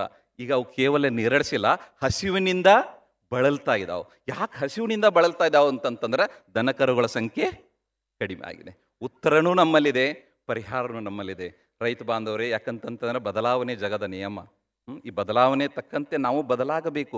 ಹೊಳೆ ದನಕರ ಕಟ್ಟಂತ ನಾನು ನಿಮಗೆ ಹೇಳಂಗಿಲ್ಲ, ಅದು ನಮಗೆ ಬಿಟ್ಟಿದ್ದು, ನಮ್ಮ ಇಚ್ಛೆಗೆ ಬಿಟ್ಟಿದ್ದು. ಆದರೆ ಈ ಕಬ್ಬಿನಲ್ಲಿ ಒಂದು ಏನು ರೌದಿ ಬರ್ತತ್ತಲ್ಲ, ಆ ರೌದಿ ಜೈವಿಕವಾಗಿ ಅಂದರೆ ನಾವು ಬಯೋಕೆಮಿಕಲಿ ಹೇಳ್ತೇವೆ. ಅದನ್ನು ಅನಾಲಿಸಿಸ್ ಮಾಡಿದಾಗ ಅತಿ ಹೆಚ್ಚಿನ ಪ್ರಮಾಣದಲ್ಲಿ ಸಾರಜನಕ ಇರ್ತತಿ, ಮಧ್ಯಮ ಪ್ರಮಾಣದಲ್ಲಿ ರಂಜಕ ಇರ್ತತಿ, ಹೆಚ್ಚಿನ ಪ್ರಮಾಣದಲ್ಲಿ ಪೊಟ್ಯಾಶ್ ಇರ್ತತಿ. ನಮ್ಮ ಸಾಹೇಬರು ಹೇಳಕತ್ತಿದ್ರು 8, 4, 2 ಅದು ಆ್ಯಕ್ಚುಲಿ 4:2:1 ಅನುಪಾತದಲ್ಲಿ ಭೂಮಿಯೊಳಗೆ ಇರಬೇಕು. ಅದು ನಾವು ಬ್ಯಾಲೆನ್ಸನ್ನು ತಕ್ಕಡಿ ಅದಲು ಬದಲು ಮಾಡಿಬಿಟ್ಟಿದ್ದೇವೆ. ಆ ಒಂದು ಕಾರಣದಿಂದ ಈ ರೌದಿಯನ್ನು ತಪ್ಪದೇ ಏನಪ್ಪ ಅಂತಂತಂದ್ರೆ ಕಡ್ಡಿಪಿಟ್ಟಿಗೆ ಹೊಳಗೆ ಕೊಯ್ದು ಬೇಡ ನಮ್ಮ ಭಾಗದಲ್ಲಿ ಹೇಳ್ಬೇಕಪ್ಪ ಅಂತಂತಂದ್ರೆ ಅದನ್ನು ನಿರ್ವಹಣೆ ಮಾಡೋಣ. ಯಾಕಂತಂದ್ರೆ 1 ಎಕರೆದಿಂದ ಸಾಮಾನ್ಯವಾಗಿ ನಾವು 3 ರಿಂದ 4 ಟನ್ ನಿರೀಕ್ಷೆ ಮಾಡ್ಬೋದು. ನಾವು ಹೇಳ್ತಿರ್ತೇವೆ ನಮ್ಮ ಕೃಷಿ ವಿಶ್ವವಿದ್ಯಾಲಯ ಸುಧಾರಿತ ಬೇಸಾಯ ಕ್ರಮಗಳನ್ನು ನೋಡಿದ್ರೆ ಯಾವುದೇ ಬೆಳೆಯನ್ನು ತೆಗೀರಿ ನಾವು FIM ಅಂದರೆ ಸಗಣಿ ಗೊಬ್ಬರ ಹಾಕಂತ ಹೇಳ್ತೇವೆ. 1% ನೀವು ಇಲ್ಲಿ ಸ್ವಲ್ಪ ತಿಪ್ಪಿಗೆ ಎಸೆದ್ರು ಲೆಕ್ಕ ಇಡಿ ಅಂತ ಹೇಳ್ತಿದ್ರು ನಮ್ಮ ಹಿರಿಯರು. 1% ಸಾವಯವ ಅಂಶ ಭೂಮಿಯಲ್ಲಿ ಹೆಚ್ಚು ಮಾಡಬೇಕಪ್ಪ ಅಂತಂತಂದ್ರೆ ನಾವು 1 ಸೆಂಟಿಮೀಟರ್ನ ಲೆಕ್ಕ ತೊಗೊಳ್ಳೋಣ. ಮಣ್ಣು 1 ಹೆಕ್ಟರ್ ಸೆಂಟಿಮೀಟರ್ ಅಂತೇವಿ. 1 ಹೆಕ್ಟರ್ ಅಂದರೆ 2.5 ಎಕರೆ ಹೊಲದೊಳಗೆ 1 ಸೆಂಟಿಮೀಟರ್ ಒಳಗಿನ ಮಣ್ಣಿನಲ್ಲಿ 1% ನಾವು ಹೆಚ್ಚು ಮಾಡಬೇಕಪ್ಪ ಅಂತಂತಂದ್ರೆ ಕೇವಲ 1% 0.5ದಿಂದ 0.6 ಮಾಡ್ಬೇಕಪ್ಪ ಅಂತಂತಂದ್ರೆ 1,000 kg ಸಗಣಿ ಗೊಬ್ಬರ ಬೇಕು ನಮ್ಗೆ. ಇಲ್ಲಿ ನಮ್ಮ ನೈಸರ್ಗಿಕವಾಗಿ ಸಿಗ್ತದೆ ಕಬ್ಬು ಕಟಾವು ಮಾಡಿದಾಗ. ಅದಕ್ಕಾಗಿ ಮೊದಲು ನಾವು ಹೇಳ್ತಿದ್ವಿ ಕೋಲಿ ಸೌರುವುದು, ರೌದಿ ಸುಡುವುದು. ಈಗ ಕೋಲಿ ಸೌರ್ಲಿಕ್ಕೂ ಮಷಿನ್ ಬಂದಾವ, ರೌದಿ ಪೆಂಡಿ ಕಟ್ಲಿಕ್ಕೆ ಮಷಿನ್ ಬಂದಾವ, ರೌದಿ ಮಲ್ಚಿಂಗ್ ಮಾಡಕ್ಕೆ ಮಷಿನ್ ಬಂದಾವ. ಮಾನ್ಯ ಜಂಟಿ ಕೃಷಿ ನಿರ್ದೇಶಕರು ಮುಂಜಾನೆ ಹೇಳಿದರು ಸಾಕಷ್ಟು ಸೌಲಭ್ಯಗಳನ್ನು. ಅವುಗಳನ್ನು ಸದುಪಯೋಗ ಪಡಿಸಿಕೊಂಡು ಏನಪ್ಪ ಅಂದ್ರೆ ನೈಸರ್ಗಿಕವಾಗಿ ನಾವು ಕೊಡುಗೆ ಕೊಡೋಣ. ಏನಪ್ಪ ಅಂತಂತಂದ್ರೆ ಆ ಸ್ಮೋಕ್ ಆ ಹೊಗೆಯನ್ನು ಬಿಡೋದು ಬೇಡ ಹೊರಗಡೆ ಸುಟ್ಟು. ಅದನ್ನು ಭೂಮಿಯಲ್ಲಿ ನಿರ್ವಹಣೆ ಮಾಡಿರಿ. ಆ ಭೂಮಿಯಲ್ಲಿ ನಿರ್ವಹಣೆ ತಂತ್ರಜ್ಞಾನ ಇಷ್ಟೇ. ಫಸ್ಟು ಕುಳೆ ಕಬ್ಬನ್ನು ನಾವು ಮುಂದುವರಿಸಬೇಕೋ ಬೇಡ ಅನ್ನೋದು ಫಸ್ಟ್ ವೈಜ್ಞಾನಿಕ ಪ್ರಶ್ನೆ. ಕೆಲವೊಂದು ಸಂದರ್ಭದಲ್ಲಿ ನನ್ನ ಮೈಗೂರು ಮುತ್ತೂರು ಅನುಭವ ಇದೆ. ಇಲ್ಲಿ ಯಾರಾದರೂ ಆ ಭಾಗದ ರೈತರಿದ್ದಿರದೆ, ಪಕ್ಕದಲ್ಲಿ ಕೃಷ್ಣಾ ನದಿ ಇದೆ, ಅವರು ಕುಳೆ ಕಬ್ಬನ್ನು ಬೆಳೀಲಿಕ್ಕೆ ಪರಿಸ್ಥಿತಿ ಸರಿಯಾಗಿಲ್ಲ. ಯಾಕಂತಂದ್ರೆ ಅಷ್ಟು ನೀರು ಒಳಗೆ ಹೋಗಿಬಿಟ್ಟಿದೆ ಅಲ್ಲಿ. ಅಂದರೆ ಫಸ್ಟ್ ಆರೋಗ್ಯಯುತವಾದ ನಾಟಿ ಕಬ್ಬು ಅದನ್ನು ನಿರ್ಧಾರ ಮಾಡ್ಬೇಕು ನೀವು. ಆರೋಗ್ಯಯುತವಾದ ನಾಟಿ ಕಬ್ಬು ನೀವು ಸರಿಯಾಗಿ ಬೆಳೆಸಿದ್ರಪ್ಪ ಅಂತಂದ್ರೆ 1+2 ಕುಳೆ ಅಂತೆ ಪಕ್ಕ. ಯಾಕಂದ್ರೆ ಇಲ್ಲಿ ದಿವಂಗತ ಪಪುಲ್ ಚಂದ್ರ ಅವ್ರು ನೆನೆಸ್ಬೇಕಾಗ್ತದೆ. ನಾವು ಶಿವಮೊಗ್ಗದಿಂದ ಸುಮಾರು 30 ವರ್ಷಗಳ ಕಾಲ ನಿರ್ವಹಣೆ ಮಾಡಿದ್ರು ಅವರು. ಏನು ಕುಳೆ ಕಬ್ಬು ಏನು ಮಾಡಿದ್ರಂದ್ರೆ ಸಿಂಪಲ್ ಟೆಕ್ನಾಲಜಿ. ನಮ್ಮ ಡಾಕ್ಟರ್ ನೂಲಿ ಅವರು ಹೇಳಿದ್ರು ಏನಪ್ಪ ಅಂತಾರೆ ಸಸಿ ಸಂಖ್ಯೆ. ಮಾರ್ನಿಂಗ್ ನಮ್ಮ ಕೋಳೇಕರ್ ಸಾಹೇಬ್ರು ಜಂಟಿ ಕೃಷಿ ನಿರ್ದೇಶಕರು ಹೇಳತ್ತಿದ್ರ ಮೊದಲಿನ ಸಾಲು ಬಿಡ್ರಿ ಕನಿಷ್ಠ 4ರಿಂದ 4.5 ಫೂಟ್. ಯಾಕೆ ಮಷಿನ್ ಕಟಾವು ಓಕೆ ಅದು ಒಂದು. ಎರಡನೇದು ರೌದಿ ನಿರ್ವಹಣೆ ಇವತ್ತು ಪೆಂಡಿ ಕಟ್ಟು ಮಷೀನಿಂದ ಹಿಡ್ಕೊಂಡು ಮಲ್ಚಿಂಗ್ ಮಷಿನ್ ಮಟ್ಟ ಬಂದಾವೆ, ಸೇವಿಂಗ್ನು ಮಾಡ್ತಾವೆ. ಏನಪ್ಪ ಅಂತಂದ್ರೆ ಕೋಲಿ ಸೌರೋದನ್ನು ಮಾಡ್ತಾವೆ. ಇಷ್ಟು ಮಾಡಿಂದ ಅಲ್ಲಿ ಏನು ನಾವು ಒಂದು ಯೋಜನೆ ಹಾಕ್ಕೋಬೇಕಾಗ್ತದೆ. ನಾವು ಅದನ್ನು ಮಾಡೋಂಗಿಲ್ಲ. ನಮ್ದು ಮುಂದಿನ ವಾರ ಏನು 1 ತಿಂಗಳಿಗೆ ನಮ್ಮ ಕಬ್ಬು ಕಟಾವು ಬರ್ತೈತಪ್ಪ ಅಂತಂತಂದ್ರೆ ನಮ್ಮಲ್ಲಿ ಒಂದು ಯೋಜನೆ ಇರಬೇಕು. ಈ ಒಂದು ಸಭಾಂಗಣ ಇದೆ ಇಲ್ಲಿ 10,000 ಮಂದಿ ಬಂದರೆ ಸಾಲಂಗಿಲ್ಲ, 5 ಮಂದಿ ಬಂದ್ರೆ ನಡೆದ್ರೆ ಸಭೆ ನಡೆಯಂಗಿಲ್ಲ. ಆ ಕಾರಣದಿಂದ ಅಲ್ಲಿ ಮಿನಿಮಮ್ ಸಸಿ ಸಂಖ್ಯೆ ಇರಬೇಕು. ನೀವು ಇನ್ನು 6 ವಾರಕ್ಕೆ ನೀವು ಕಟಾವು ಮಾಡ್ತೀರಿ ನಿಮ್ಮ ಕಬ್ಬು ಅಂದ್ರೆ ಇಲ್ಲೊಂದಿಷ್ಟು ನಾವು ಅಗಿ ಹಾಕ್ಕೋಬೇಕು. ಪಪುಲ್ ಚಂದ್ರ ಅವರ ಟೆಕ್ನಾಲಜಿ ಇದೆ. ಪ್ರತಿ ವರ್ಷ 10ರಿಂದ 15 ಒಮ್ಮೆ ಕಟಾವು ಮಾಡಿದಾಗ 10ರಿಂದ 15% ಸಸಿ ಸಂಖ್ಯೆ ಕಡಿಮೆ ಆಗಿರ್ತೈತಿ. ಆ ಸಸಿ ಸಂಖ್ಯೆಯನ್ನು ನೀವು ಹೊಳ್ಳಿ ತುಂಬಿದ್ರಪ್ಪ ಅಂತಂತಾನೆ ಮತ್ತೆ 100ಕ್ಕೆ 100 ಆಗ್ತೈತಿ. ಪ್ರತಿ 5ರಿಂದ 6 ವರ್ಷಕ್ಕೊಮ್ಮೆ ಇದು ಮತ್ತು ರೀಪ್ಲಾಂಟೇಷನ್ ಆಗ್ತೈತಿ. ಇದೇ ತತ್ವವನ್ನು ಅವರು ಕರ್ನಾಟಕ ಗಣ ಸರ್ಕಾರದ ಸಾಕಷ್ಟು ಪ್ರಶಸ್ತಿಗಳನ್ನು ತೊಗೊಂಡು ಸಾಕಷ್ಟು ಜನ ವಿಸಿಟ್ ಮಾಡಿದವರು ಅದಾರ ಇಲ್ಲಿ. ಈ ತತ್ವವನ್ನು ನೀವು ಸಸಿ ಸಂಖ್ಯೆ ನಿರ್ವಹಣೆಯಲ್ಲಿ ಕುಳೆ ಕಬ್ಬಿನಲ್ಲಿ ನಿರ್ವಹಣೆ ಮಾಡಲೇಬೇಕು. ತದನಂತರ ರಸಗೊಬ್ಬರ ನಿರ್ವಹಣೆ. ಇಲ್ಲಿ ಸಾವಯವ ಅಂಶ ನಾವು ಅಲ್ಲೇ ತೊಗೊಂಡು ಅಲ್ಲೇ ಮರಳಿಸಿರ್ತೇವೆ, ಅದನ್ನು ನಿರ್ಧಾರ ಮಾಡಲೇಬೇಕು. ತದನಂತರ ಇಲ್ಲಿ ಏನಪ್ಪಾ ಅಂತಂತಂದ್ರೆ ಈ ರವದಿಯಲ್ಲಿ ರಂಜಕದ ಪ್ರಮಾಣ ಕಡಿಮೆ ಇರ್ತದೆ. ಅಲ್ಲಿ ನಾವು ಪ್ರಾರಂಭದಲ್ಲಿ ಹೇಳ್ತೇವೆ ರವದಿ ಏನು 2 ಸಾಲ ಮಧ್ಯದಲ್ಲಿ ಹಾಕಿ ಒಂದು 20 kg ಯೂರಿಯಾ, ಒಂದು 20 kg ಸೂಪರ್ ಫಾಸ್ಫೇಟನ್ನು ಹಾಕಂತ. ಅದು ಏಕಂತಂದ್ರೆ ಪ್ರಾರಂಭಿಕ ಪ್ರಚೋದನೆ. ಆ ಬೆಳೆ ನಲಗಿರ್ತೈತಿ, ಕಟ್ ಮಾಡಿರ್ತೇವೆ, ಅದಕ್ಕೆ ರೀಗ್ರೋತ್ ಅಂದ್ರೆ ಮರೋ ಚುರುಕುವಂಥ ಸಾಮರ್ಥ್ಯ ಇರ್ತೈತಿ. ಅದಕ್ಕೊಂದಿಷ್ಟು ಪೋಷಕಾಂಶ ಬರಬೇಕು, ಅದನ್ನು ಕೊಟ್ಟು ಕೂಡಲೇ ಅದು ಆ್ಯಕ್ಷನ್ ತೊಗೊಂಡ್ಬರ್ತೈತಿ. ಬಟ್ ಈ ಸಮಯ ಹೆಂಗಿರಬೇಕು, ಸ್ವಲ್ಪ ಶಾನ್ಯತನ ಮಾಡಬೇಕು. ಮಾರ್ನಿಂಗ್ ಅಂದ್ರೆ ಅಣ್ಣ ಅವ್ರು ಏನಪ್ಪ ಅಂತಂತಂದ್ರೆ ಅಕ್ಟೋಬರಿಂದ ಮಾರ್ಚ್, ಈ ಮುಂದೆ ಏಪ್ರಿಲಿಂದ ಆಗಸ್ಟ್ ಇದು ಸರಿಯಾದ ಸಮಯ ಇಲ್ಲ. ಎದಕ್ಕಂತಂದ್ರೆ ಕಟಾವು ಮಾಡೋಕೆ ಏನೋ ಒಂದು 15 ದಿನ ಹೆಚ್ಚು ಕಡಿಮೆ ನಡೀತೈತಿ. ಆ ಸಮಯದಲ್ಲಿ ಇದು ಹೊಂದಾಣಿಕೆ ಆಗಬಾರ್ದು. ಹಂಗೆ ಆಯ್ತಪ್ಪ ಅಂತಂತಂದ್ರೆ ಚಿಗುರುವಿಕೆ ಕಡಿಮೆ ಆಗ್ತೈತಿ. ತಾಪಮಾನ ಹೇಳಿದರು, ಉಷ್ಣವಲಯದ ಬೆಳೆ ಇದು. ತಾಪಮಾನ ಬೇಕೇ, ಯಾಕಂತಂದ್ರೆ ಅಲ್ಲಿ ಸಂಕೀರ್ಣ ಸಕ್ಕರೆ ಅಂಶ ಇರ್ತೈತಿ. ಅದು ಸರಳವಾದ ಸಕ್ಕರೆಯಾಗಿ ಮತ್ತು ರೀಗ್ರೋತ್ ಬರಬೇಕಪ್ಪ ಅಂತಂತಂದ್ರೆ ವಾತಾವರಣ ಅತಿ ಮುಖ್ಯ. ಅದಕ್ಕೆ ಅದರ ಆಧಾರದ ಮೇಲಿನ ಪ್ರೀ ಸೀಸನಲ್ 3 ಥರದ ಪ್ಲ್ಯಾಂಟಿಂಗ್ ಅದಾವೆ. ಮಾರ್ನಿಂಗ್ ನಮ್ಮ ಡಾಕ್ಟರ್ ಚನ್ನಪ್ಪ ಅಂಗಡಿ ಅವ್ರು ಹೇಳ್ತಾ ಇದ್ರು ಅಡಸಲಿ planting June July January February October November. ಈ ಹೊಂದಾಣಿಕೆ ಆಗುವಂಗ ನಿಮ್ಮ ಕಬ್ಬನ್ನು ನಿರ್ವಹಣೆ ಮಾಡಬೇಕು. ಜೊತೆಗೆ ಬೆಳೆ ವೈವಿಧ್ಯತೆ ಬಹಳ ಮುಖ್ಯ ಕಬ್ಬಿನಲ್ಲಿ. ಯಾಕಂತಂತಂದರೆ ಅತಿ ಹೆಚ್ಚಿನ ಪೋಷಕಾಂಶವನ್ನು ಹೀರುವಂಥ ಬೆಳೆ ಯಾವುದಪ್ಪ ಅಂತಂದ್ರೆ ಇದೆ. ನಾವು ಇವತ್ತೊಂದಿನ ಈ ತರಬೇತಿ ಒಳಗೆ ಬಂದು ಮನೆಗೆ ಹೋಗಿ ರೆಸ್ಟ್ ತೊಗೋತೀವಿ. ಭೂಮಿಗೆ ಇವತ್ತು ರೆಸ್ಟ್ ಅನ್ನೋದು ಇಲ್ಲ. ಆ ಒಂದು ಕಾರಣದಿಂದ ಆದರೂ ನಾವು ಬೆಳೆ ಪರಿವರ್ತನೆ ಅಂದರೆ ಏನಪ್ಪ ಅಂತಂತಂದ್ರೆ ಟ್ರ್ಯಾಪ್ ಕ್ರಾಪ್ಸ್ ಅಂತ ಹಾಕಿದ್ದು ಉದಾಹರಣೆ ಕೊಟ್ಟರು. ದ್ವಿದಳ ಧಾನ್ಯಗಳನ್ನು ಬೆಳಿಲೇಬೇಕು. ಆ ಒಂದು ಪದ್ಧತಿಯನ್ನು ನಾವು ಅನುಸರಿಸಿಕೊಡಪ್ಪ ಅಂತಂತಂದ್ರೆ ನೀವು 1+2 ಅಲ್ಲ 1+10 ಮಾಡುವಂಥ ಸಾಮರ್ಥ್ಯ ಈ ಕಬ್ಬಿನಲ್ಲಿದೆ. ಯಾಕಂದ್ರೆ ನೈಸರ್ಗಿಕವಾಗಿ ಇವತ್ತಿನ ದಿನದಲ್ಲ, ಸುಮಾರು 2000 ವರ್ಷದಿಂದ ನಮ್ಮ ಐತಿಹಾಸಿಕವಾಗಿ ಈ ಕಬ್ಬನ್ನು ಬೆಳೀತಾ ಇದ್ದೀವಿ. ಇಲ್ಲಿ ಪ್ರಮುಖವಾಗಿ ಒಂದು ಸಸ್ಯ ಸಂಖ್ಯೆ ನಿರ್ವಹಣೆ, ತಿಪ್ಪೆಗೆ ಎಸೆದ್ರು ಲೆಕ್ಕ ಇಡಿ ಅಂದಾರಲ್ಲ, ಅವ್ರು ಹೇಳಿದ್ದು ಇಷ್ಟೇ ಮರ್ಮ. ನೀವು ಕರೆಕ್ಟ್ 4/1 ಹಚ್ಚಿರಪ್ಪ ಅಂತಂದ್ರೆ 10,000 ಕುಂದಿರ್ತಾವೆ. ಒಂದಕ್ಕೆ 5 ಮರಿ ಬಂದರು 50,000 ಆಯಿತು. 50 × 2 ಅಂತಂದ್ರೆ ಒಂದಾಯಿತು. ಅದನ್ನೇ ನೀವು ಏನಪ್ಪ ಅಂತಂತಂದ್ರೆ ಒಂದು ವಿಶೇಷವಾದಂಥ ಇಂಟರ್ವಿನೇಷನ್ ನಿಮ್ದು ಏನಂತಂದ್ರೆ ಸ್ವಲ್ಪ ಮುನ್ನೆಚ್ಚರಿಕೆ ತಯಾರಾಗಬೇಕು. ಇನ್ನು 6 ವಾರಕ್ಕೆ ನಂದು ಕಬ್ಬು ಕಟಾವು ಆಗ್ತೈತಂತಂದ್ರೆ ಸ್ವಲ್ಪ ಒಂದು 10-15% ನಿಮಗೆ ನಿರೀಕ್ಷೆ ಆಗಿರ್ತೈತೆ ಹೊಲದಾಗ ಅಡ್ಡಾಡಿದಾಗ ಎಷ್ಟು ಗ್ಯಾಪ್ ತುಂಬಬೇಕು ಅನ್ನೋದು. ಆ ಗ್ಯಾಪನ್ನು ಇಟ್ಕೋಬೇಕು, ಇಂಟರ್ವಿನೇಷನ್ ಮಾಡ್ಕೋಬೇಕು. ಈ ಒಂದಿಷ್ಟು 3-4 ಬೇಸಾಯ ಕ್ರಮಗಳನ್ನು ನೀವು ಕುಳೆ ಕಬ್ಬಿನಲ್ಲಿ ನಿರ್ವಹಣೆ ಮಾಡಿದ್ದ ಆದ್ರಪ್ಪ ಅಂತಂತಂದ್ರೆ ನೀವು ನಿಶ್ಚಿತವಾಗಿ ನಾಟಿ ಕಬ್ಬಿನಲ್ಲಿ ಬೆಳೆದಂಥ ಇಳುವರಿ ಪ್ರಮಾಣವನ್ನೇ ಇಲ್ಲಿ ಪಡೆಯಬಹುದು ಅಂತ ಹೇಳುತ್ತಾ, ವಿಶೇಷವಾಗಿ ಸಾಧನೆಗೈದಂಥ ಶ್ರೀ ನಾರಾಯಣ್ ಸಾಳುಂಕೆ ಅವರಿದ್ದಾರೆ, ಅವ್ರದ್ದು ಒಂದು ಅನುಭವವನ್ನು ನಾವು ಇಲ್ಲಿ ಕೇಳೋಣ ಅಂತ ಹೇಳಿ ನಾನು ನನ್ನ ಮೈಕನ್ನು ಅವ್ರಿಗೆ ಹಸ್ತಾಂತರ ಮಾಡ್ತೀನಿ. ಸರ್ ನಾರಾಯಣ್ ಸರ್, ಈಗ ಸುಧಾರಿತ ಬೇಸಾಯ ಕ್ರಮಗಳಿಂದ ಇಳುವರಿಯನ್ನ ಹೇಗೆ ಹೆಚ್ಚು ಮಾಡ್ಕೊಳ್ಬಹುದು ಅನ್ನೋದಕ್ಕೆ ಉದಾಹರಣೆಯಾಗಿ ನೀವಿದ್ದೀರಿ. ನೀವು ಬಳಸಿದಂಥ ಕ್ರಮಗಳು ಏನು ಅನ್ನೋದನ್ನ ಹಂಚ್ಕೊಳ್ಬಹುದಾ ಅಂತ ಹೇಳಿ ರೈತರ ಜೊತೆಗೆ. Okay, thank you madam. ಹೆತ್ತ ತಾಯಿಗಿಂತ ಹೊತ್ತ ತಾಯಿ ಶ್ರೇಷ್ಠ ಎನ್ನುವ ಹಾಗೆ ಈಗ ಇಷ್ಟೆಲ್ಲ ವಿಜ್ಞಾನಿಗಳು ಎಲ್ಲ ವಿಷಯ ಮಾತಾಡಿದ ನಂತರ ಅಜ್ಞಾನಿ ಮಾತಾಡಿದ ಮಾತಿನಲ್ಲಿ ಏನಾದರೂ ತಪ್ಪಾದರೂ ತಾವೆಲ್ಲ ಕ್ಷಮಿಸಬೇಕು ರೈತ ಬಾಂಧವರೇ. ಏಕೆಂದರೆ ನಾನು ಬಿಜಾಪುರ ಜಿಲ್ಲಾ ಬಸವನ ಬಾಗೇವಾಡಿ ತಾಲೂಕು ನಿಡಗುಂದಿ ತಾಲೂಕು ಗೊಳಸಂಗಿ ಗ್ರಾಮದವನು. ನಾನು ನಮ್ಮ ಮನೆತನ ಒಕ್ಕಲತನದಿಂದ ಕೂಡಿದ ಮನೆತನ. ಆದ ನಂತರ ನಾನು 17ನೇ ವರ್ಷದಲ್ಲಿ ಭಾರತೀಯ ಸೇನಾ ಮರಾಠ ಲೈಟ್ ಇನ್ಫಂಟ್ರಿಯಲ್ಲಿ 17 ವರ್ಷ ಸೇವೆಯನ್ನು ಸಲ್ಲಿಸಿ ನಿವೃತ್ತಿನಾದೆ. ನಿವೃತ್ತಿನಾದ ನಂತರ ನಾವು ಉಳ್ಳಾಗಡ್ಡಿ, ನಂತರ ಬಾಳೆ, ಮೆಕ್ಕೆಜೋಳ ಬೆಳೀತಿದ್ದೆವು. ಆದರೆ ಇವಕ್ಕೆ ರೇಟ್ ಒಂದು ಫಿಕ್ಸ್ ಇರ್ತಿದ್ದಿಲ್ಲ. ನಂದು ಒಂದು ಗುರಿ ಇತ್ತು, ಒಂದು ಕಬ್ಬು ಹಚ್ಚಿದ್ರೆ ಒಂದೇ ಒಂದು ರೇಟ್ ಫಿಕ್ಸ್ ಅದ. ಇದೇ ಮಾಡಿದ್ರೆ ಎಲ್ಲರೂ ಕಬ್ಬು 30-40 ಟನ್ ಬೆಳೀತಾರೆ. ಆದರೆ ನಾನು 100 ಟನ್ ಬೆಳಿಬೇಕು ಅನ್ನೋದು ನಂದು ಒಂದೇ ಒಂದು ಕನಸಿತ್ತು. ಆ ಕನಸು ಇಟ್ಕೊಂಡು 2022 ಇದೇ ಸಂಕೇಶ್ವರದವರು ಕಬ್ಬನ್ನು ಪ್ರದರ್ಶನಕ್ಕೆ ಇಟ್ಟಿದ್ರು. ಆ ಹೊತ್ತಿಗೆ ನಾನು ಉಳ್ಳಾಗಡ್ಡಿ ಬೀಜ ಏನೇ ಇದು ಮಳೆಯಾಗಿ ಬೀಜ ಫೇಲ್ ಆಗ ನಾನು ಕಬ್ಬು ಹಚ್ಬೇಕಂತೇಳಿ ರಿಸರ್ಚ್ ಮಾಡ್ಕೋತ ಅಡ್ಡಾಡ್ಕೋತ ಹೋದ್ನಿ. ನುಲಿ ಸಾಹೇಬ್ರಿಗೆ 1-2 ಸಲ ಹೋದ್ನಿ ಭೇಟಿಯಾಗಕ್ಕೆ, ಆಗಲಿಲ್ಲ. ಆನಂತರ ಡಾಕ್ಟರ್ ಸಂಜಯ್ ಪಾಟೀಲ್ ಸರ್ಗೆ ಹೇಳಿದ್ನಿ, ಅವ್ರಿಗೆ ಆಗಲಿಲ್ಲ. ಆದರೆ ಇವತ್ತು ಅವ್ರು ಕೂಡ ಕೂತು ನಾನು ಸಾಧನೆ ಮಾಡಿ ಇವತ್ತು ನ್ಯೂಸ್ ಫಸ್ಟ್ದವ್ರು ನನಗೆ ಎಲ್ಲಿದ್ದ ಕರೆತಂದಿಲ್ಲಿ ಮಾತಾಡ್ಲಿಕ್ಕೆ ಅವಕಾಶ ಕೊಟ್ಟಿದ್ದಾರೆ. ಅಂದರೆ ನ್ಯೂಸ್ ಫಸ್ಟ್ ಅದು ನಿಜವಾಗಿ ಫಸ್ಟ್ ಅನ್ನೋದು ಅಗ್ರಿ ಫಸ್ಟ್ ಅನ್ನುವಂಥ ಇವತ್ತು ಕೂತಿರುವ ರೈತರು. ನಾ ಹೇಳುವ ವಿಷಯ ಸಣ್ಣದಾಗಿರಬಹುದು, ಆದರೆ ನಾನು ಮಾಡಿದ್ದನ್ನೇ ಹೇಳುತ್ತೀನಿ, ಹೇಳಿದ್ದನ್ನೇ ಮಾಡುತ್ತೇನೆ. ಆದರೆ ಏನೇ ಅಷ್ಟು ನಾನು ಡೀಪವಾಗಿ ಅವರಂತೂ PhD ಮಾಡಿ ವಿದ್ಯಾವಂತನಲ್ಲ. ನಾನು ಓದಿದ್ದು ಬರೀ 10 ಕ್ಲಾಸ್. ಆದರೆ ನಮ್ಮ ರೈತ ಬಾಂಧವರು ಏನು ಮಾಡ್ಬೇಕಪ್ಪ ಅಂದ್ರೆ, ನಮ್ಮಲ್ಲಿ ಗುರಿ ಇಲ್ಲ. ಫಸ್ಟ್ ಹೇಳ್ಬೇಕಂದ್ರೆ ಯಾರ ಬೆಳೆದಾರ ನಾನು ಬೆಳಿತೀನಿ ಇಲ್ಲ, ಇದು ತಪ್ಪು ಕಲ್ಪನೆ. ನಾವೇನು ಮಾಡ್ಬೇಕಪ್ಪ ಅಂದ್ರೆ ಫಸ್ಟ್ ನಾವು ಗುರಿ ಇಟ್ಕೋಬೇಕು. ಗುರಿ ಏನು ಇಡಬೇಕು? ನಾ ಕಬ್ಬು ಹಚ್ತೀನಿ ಅಂದ್ರೆ ಕಬ್ಬಿಗೆ ಏನು ಬೇಕಪ್ಪ? ತಿಥಿ ಬೇಕು. ನಾ ಏನು 12 ತಿಂಗಳ ಬೆಳಿಬೇಕು, ಏನು 18 ತಿಂಗಳ ಬೆಳಿಬೇಕು, ಇದು ನಾವು ಏನು ಕಲ್ಪನೆ ಮಾಡಲ್ಲ. ಅವ ಹಚ್ಚಾನ, ನಾನು ತಂದು ಹಚ್ಚಿದ್ನಿ, ಏಟಾಯ್ತು 25 ಟನ್ ಆಯಿತು, ಏನು ಬೆಳೆಯಂಗಿಲ್ಲ, ಇದು ಅನ್ನೋದು ತಪ್ಪು ಕಲ್ಪನೆ. ನಾವು ಫಸ್ಟ್ ಏನು ಮಾಡಬೇಕು? ನಮ್ಮ ರೂಟನ್ನು ಚೇಂಜ್ ಮಾಡ್ಕೋಬೇಕು. ನಾ ಏನಪ್ಪ ಇವತ್ತು ಕಬ್ಬು ಬೆಳಿಬೇಕಾ? ಕಬ್ಬು ಬೆಳಿವತ್ನಾಗ ತಿಥಿ ಮುಖ್ಯ ಅದ. ತಿಥಿಗೆ ಮುಖ್ಯ ಅಂದ್ರೆ ನಾವೊಂದು ತಿಥಿ ಸೆಲೆಕ್ಟೆಡ್ ಮಾಡಿದೆವು. ಈಗ ವಿಜ್ಞಾನಿಗಳು ಎಲ್ಲ ಹೇಳಿದರು, ನಾವೀಗ 14-18 ತಿಂಗಳಷ್ಟು ಕಾಯಷ್ಟು ಪೇಷನ್ಸ್ ನಮ್ಮಲ್ಲಿಲ್ಲ. ಯಾಕಂದ್ರೆ 11 ತಿಂಗಳೊಳಗೆ ಸಾಕಷ್ಟು ಇಳುವರಿ ಕೊಡುವಂಥ ಇಂಥ ವಿಜ್ಞಾನಿಗಳು ತಳಿಗಳನ್ನ ತಂದಾರ. ಆಲ್ಮೋಸ್ಟ್ ಈಗ ನಮ್ಮ ಕರ್ನಾಟಕದ ತಳಿಗಳು ಇಡೀ ದೇಶಾದ್ಯಂತ ಹವಾ ಮಾಡ್ಯಾವು. ಅಂಥ ತಳಿಗಳನ್ನು ವಿಜ್ಞಾನಿಗಳ ಸಂಪರ್ಕಕ್ಕೆ ಹೋಗಿ ಯಾರು ಬೆಳೆದಾರೋ ಅವ್ರ ಹೊಲಕ್ಕೆ ಹೋಗಿ ಎಲ್ಲ ಹೋಗಿ ನೋಡಿ ನಾವು ಮಾಡೋದ್ರೊಳಗೆ ಅರ್ಥದ. ಇದರಂತೆ ನಾವು ತಿಥಿ ಸೆಲೆಕ್ಷನ್ ಮಾಡ್ಕೊಂಡೇವ. ಆನಂತರ ನಮ್ಮದು ಭೂಮಿ ಯಾವ ಬೆಳೆ ಬೆಳೆದಿಂದ ನಾವು ಕಬ್ಬು ಹಚ್ಚಬೇಕಪ್ಪ ಅಂದ್ರೆ ನಾವೀಗ ನನ್ನ ಪ್ರಕಾರ ಅಕ್ಟೋಬರ್, ನವಂಬರ್, ಡಿಸೆಂಬರ್ ಇವು ಸೂಕ್ತವಾದ ಉತ್ತಮ.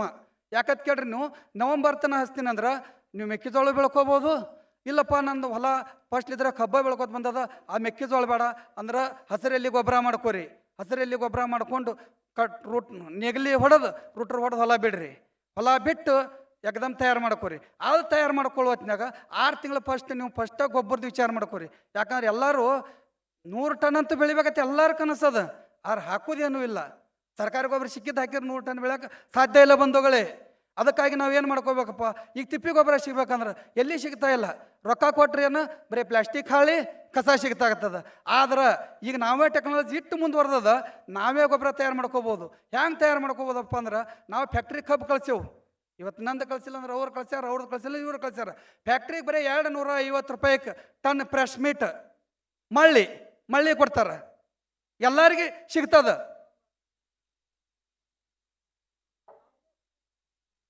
ಸರ್ ಇನ್ನ ಮುಗ್ದಿಲ್ರಿ, ಅವ್ರು ಮುಗಿಸ್ಲಿ ಸರ್, ಕಂಟಿನ್ಯೂ ಸರ್.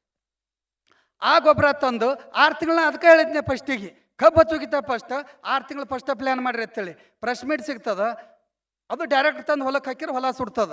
ಅದು ತಂದು ಏನು ಮಾಡ್ಬೇಕಪ್ಪ ಅಂದ್ರದ್ಲ ನಾವು ಅಂತಲ್ಲಿ ತಂದು ಸಂಗ್ರಹ ಮಾಡ್ಕೋಬೇಕು. ಯಾವಾಗ 6 ತಿಂಗಳು ಫಸ್ಟ್. ಈಗ ನಾವು ಕಬ್ಬ ಅಕ್ಟೋಬರ್ ನವಂಬರ್ಗೆ ಹಚ್ತೇವೆ ಅಂದ್ರೆ ಅದು ಫ್ಯಾಕ್ಟ್ರಿ ಬಂದಾಗಕ್ಕೆ ಕೊಡ್ತಿರ್ತಾರೆ ಅವರು, ಫ್ಯಾಕ್ಟ್ರಿ ಅವರು. ಖರೆಯದಿಲ್ರಿ ರೈತರ? ಅದು ತಂದು ಸ್ವಸ್ಥ ಒಳಗೆ ಸಿಗ್ತಾ, ಅದನ್ನು ತಂದು ನಾವೇನು ಮಾಡಬೇಕು ಅಂತೇಳಿ ಸ್ಟೋರ್ ಮಾಡ್ಕೋಬೇಕು. ಆನಂತರ ಏನು ಮಾಡಬೇಕು, ಒಂದಿಟ್ಟು ಕುರಿ ಗೊಬ್ಬರ ತೊಗೊಂಬರ್ಬೇಕು, ಒಂದಿಟ್ಟು ಕೋಳಿ ಗೊಬ್ಬರ ತೊಗೊಂಬರ್ಬೇಕು. ಆನಂತರ ನಮ್ಮ ರಿಸರ್ಚ್ ಸೆಂಟರ್ ಇಟ್ಟು ಮುಂದುವರೆದದ KSB. ಇನ್ನಕ್ಕಾರು ಈ ಸೆಕ್ಷನ್ ಒಳಗೆ ಯಾರು ಹೇಳ್ತಾರೆ ಅಂತಿದ್ನಿ, ಅದು ಒಂದು ಉಳಿತತ್ತೇಳಿ ನನಗೆ ಹೇಳ್ಕೊಳಕ್ಕೆ ಭಾಳ ಹೆಮ್ಮೆ ಅನ್ನಿಸ್ತದ. ಎಲ್ಲ ಹೇಳಿದ್ರೆ ನಾ ಇಲ್ಲಿ ಹೇಳ್ದಂಗೆ ಏನು ಅನ್ಸಂಗಿಲ್ಲ. PSB, KSB, ವ್ಯಾಮ್, ಮೆಟ್ರಿಸಮ್ ಇವು ಮೂರನ್ನು ತೊಗೊಂಬರಿ. ಬರೀ 100 ರೂಪಾಯಿ 150 ರೂಪಾಯಿ kg ಅದ. ಫ್ರೆಶ್ ಮೀಟ್ ಒಳಗೆ, ಕೋಳಿ ಗೊಬ್ಬರ ಒಳಗೆ ಇದು ಆಲ್ಮೋಸ್ಟ್ ಆಗಿ ಧಾರಾಳವಾಗಿ ಸಿಗಾಗ್ತದ. ಅದು ತಂದು ಒಂದು ತೊಲೆ ಕುಟ್ರಿ ಹಾಕ್ರಿ, ಅವು ಮೂರನ್ನು ಕೂಡಿಸ್ರಿ. ಆನಂತರ ನಾ ಏನು ಹೇಳಿದ್ನಿ, PSB, KSB, ವ್ಯಾಮ್, ಮೆಟ್ರಿಜಮ್ ಇವು ಏನು ಮಾಡ್ತಾವಪ್ಪ ಅಂದ್ರದ್ಲ ಇವತ್ತಿನ ಡೇಟ್ ಒಳಗೆ ನಾವು ಹೇಳ್ತೇವೆ, ಬೇರೆ ಒಂದ ತೊಲೆ ನಿಂದಿರ್ತದೆ, ಬೇರೆ ಎಲ್ಲಿ ಹೋಗಂಗಿಲ್ಲ. PSB, KSB, ವ್ಯಾಮ್ ಏನು ನಾವು NPK ಏನು ಹಾಕಾಕತ್ತೇವಲ್ಲ, ಅವು ತಂದು ತಿಂದು ಬೇರೆಗೆ ಡೈರೆಕ್ಟ್ ಕೊಡಾಕತ್ತವು. ಅಡುಗೆ ಮನೆ ತಯಾರು ಮಾಡಿ ಕೊಡಾಕತ್ತವು. ಅಡುಗೆ ಏನಾಗತ್ತದ, ಜ್ವಾಳ ಬೆಳೆದಿದ್ದು ಮನ್ಯಾಗ ಹೆಣ್ಮಕ್ಳು ರೊಟ್ಟಿ ಮಾಡಿ ಹಾಕಾಕತ್ತಾರ, ಅದು ಏನು ಕೆಲಸ ಮಾಡಾಕತ್ತದ, ಇವು ಜೀವಾಣುಗಳು ಕೆಲಸ ಮಾಡಾಕತ್ತವು. ಅದನ್ನು ಯೂಸ್ ಮಾಡಿರಿ. ಅದು ಯೂಸ್ ಮಾಡಿ ನೀವು ಹ್ಯಾಂಗಪ್ಪ ಈಗ ಹಾಕಿದ್ರಿ. ಆನಂತರ ಕನ್ಯಾರಿ ಮಠದೊಳಗೆ ಗೋಕೃಪಾಮೃತ ಅಂತ ಸಿಗ್ತದ, ಅದು ತೊಗೊಂಬರ್ರಿ. ಅದು ತೊಗೊಂಬಂದು 1 kg ಬೆಲ್ಲ 100 ಲೀಟ್ರ್ ನೀರಿಗೆ ಅದು 1 ಲೀಟ್ರ್ ಹಾಕಿದ್ರಂದ್ರೆ ಸಿಕ್ಕಾಪಟ್ಟಿ ಮಲ್ಟಿಪ್ಲೈ ಹಾಕದ. ಅದು ಅದ್ರ ಮೇಲೆ ಹಾಕ್ರಿ. ಹಾಕಿ ಒಂದು 6 ತಿಂಗಳಿಂದ 5 ತಿಂಗಳು ಬಿಡ್ರಿ. ಅದು ಬಿಟ್ಟು ಒಂದು ಸಲ JCB ಹೆಚ್ಚಿ ಹಾಕಂದ್ರೆ ಮೆನ್ವಲ್ ಅಂತೂ ಆಗಂಗಿಲ್ಲ, JCB ಹೆಚ್ಚಿ ಕಲಿಸಿ ಆನಂತರ ನೀವು ಕಬ್ಬ ಹಚ್ಚಾಕ ತಯಾರು ಮಾಡ್ತೀರಿ. ತಯಾರು ಮಾಡೋ ಹೊತ್ತಿನಾಗ ಈಗ ನಾ ಬರೀ ಹೇಳಿದ್ನಿ, ಈಗ ರಾಸಾಯನಿಕ ಹೇಳಿದ್ನಿ. ರಾಸಾಯನಿಕ ಮೇಲೆ ಆದರೂ ಇದು ಆರ್ಗ್ಯಾನಿಕ್ ಆದರೂ 100 ಟನ್ ಬೆಳೆಯೋಕ್ಕೆ ಸಾಧ್ಯ ಇಲ್ಲ. ಅದ್ರ ಜೊತೆನೇ ಏನು ಮಾಡ್ಕೋಬೇಕಪ್ಪ, NPKನೂ ನಾವು ಸ್ಪೆಷಲ್ ಡೋಸ್ ಹಾಕಲೇಬೇಕು. ಆದ್ರೆ ಪ್ರಮಾಣ ಕಡಿಮೆ ಹಾಕಬೇಕು. ಯಾಕೆ ಪ್ರಮಾಣ ಕಡಿಮೆ ಹಾಕಬೇಕಪ್ಪ ಅಂದ್ರದ್ಲ ನಾವು ಆಲ್ರೆಡಿ ಇದ್ರೊಳಗೆ ಎಲ್ಲನೂ ಅದ. ಒಂದು 100 ಲೀಟ್ರ್ ಹಾಲಿಗೆ ನಾವು ಹೆಪ್ಪೆಟ್ಟು ಹಚ್ತೇವೆ 1 ml. ಅದರಂತೆನ ನಾವು ಆಕಳ ಹಿಂಡಿ ಇದ್ರೊಳಗೆ ಹಾಕಿದೆ ಅಂದ್ರೆ ಅದ್ರ ಜೀವಾಣುಗಳು ಅದರೊಳಗೆ ಹೋಗಿ ಎಲ್ಲ ಹೋಗ್ಯದ್ಲ ಮಲ್ಟಿಪ್ಲೈ ಹಾಕವು. ಮಲ್ಟಿಪ್ಲೈ ಆಗೋಣ ನಾವು ಒಟ್ಟು ಹೊಲಕ್ಕೆ ಹಾಕಿದಂಗೆ ಹಾಕದ. ಏನದ, ಜವಾರಿ ಆಕಳ ಹೆಂಡಿ ಆಗಲಿ ಇದು ಆಗಲಿ. ಆನಂತರ ಇವು ಗೋಶಾಲೆಗಳು ಅದಾವೆ. ಗೋಶಾಲೆ ಒಳಗೆ 3 ರೂಪಾಯಿಗೆ ಲೀಟ್ರ್ ಗೋಮೂತ್ರ ಕೊಡ್ತಾರೆ, ಅದು ತಂದದ್ರ ಮೇಲೆ ಸಿಂಪಡಿಸ್ರಿ. ಯಾಕೆ ನಿಮ್ಗೆ ಒಟ್ಟು ಹೊಲ್ದಾಗ ಹಾಕಕ್ಕೆ ಮೆನ್ವಲ್ ಆಗಂಗಿಲ್ಲ. ಇಲ್ಲೇ ಒಂದು 2 ಗುಂಟೆ ಒಳಗೆ ಹಾಕಿ ಅದು ಇದು ಮಾಡಿರಿ. ಆನಂತರ NPK ಸ್ಪೆಷಲ್ ಡೋಸ್ ಹಾಕಬೇಕು. ಸಾಹೇಬ್ರ ಹಾಕಬೇಕಿಲ್ರಿ? NPK ಅದ ಕೆಲಸ ಅದ. ಎನ್ನದು ಬರೀ ಎತ್ತರ ಕೊಡೋದು, ಪೀದು ಅಗಲ ಮಾಡೋದು. ಪೊಟ್ಯಾಷಿಯದ್ ಏನದಪ್ಪ, ನಾನು ನಿಮ್ಗೆ ಇಬ್ಬರಿಗೆ ಸಪೋರ್ಟ್ ಮಾಡ್ತೀನಿ. ಛತ್ರಿ ಹಿಡ್ಕೊಂಡಿರ್ತದೆ ಮಳೆಗಾಲದೊಳಗೆ ಅಂದ್ರೆ ಹಾಕಬೇಕಾಗತ್ತೆ. ಆನಂತರ ನಾವು ಕಬ್ಬು ಹಚ್ಬೇಕಾದ್ರೆ ತಳಿ ಭಾಳ ಇಂಪಾರ್ಟೆಂಟ್ ಅದ. ನಾವು ಹುಡುಕ್ಬೇಕಾದ್ರೆ ತಳಿಯಪ್ಪ ಹ್ಯಾಂಗಿರ್ಬೇಕು, ತಳಿ ಅನ್ನೋದು ನಮಗೆ ಗೊತ್ತಾಗಬೇಕು. ಕಬ್ಬಿನ ತಳಿ ಫಸ್ಟ್ನೇದು ಸುಂಕಿರಬಾರ್ದು, ಸುಂಕಿತ್ತಂದ್ರೆ ಕಡಿಯಾಕೆ ಬರೋಂಗಿಲ್ಲ. 2ನೇದು ಗರಿ ಹಾಕಬಾರ್ದಂತ ತಳಿ ನೋಡ್ಕೋಬೇಕು. ಯಾಕಪ್ಪ ಅಂದ್ರೆ ಗರಿ ಹಾಕ್ತಂದ್ರದ್ಲ ಬೆಂಡ್ ಹೊಡಿತದ. ಆನಂತರ 3ನೇದು ಎಲ್ಲಿ ಮಲ್ಲದ ಕೂಡಿನಂಗಿರಬಾರ್ದು, ಅದು ಎಲ್ಲಿ ಅಗಲ ಬೀಳಬೇಕು, ಹೊಳ್ಳಿ ಬೀಳಬೇಕು.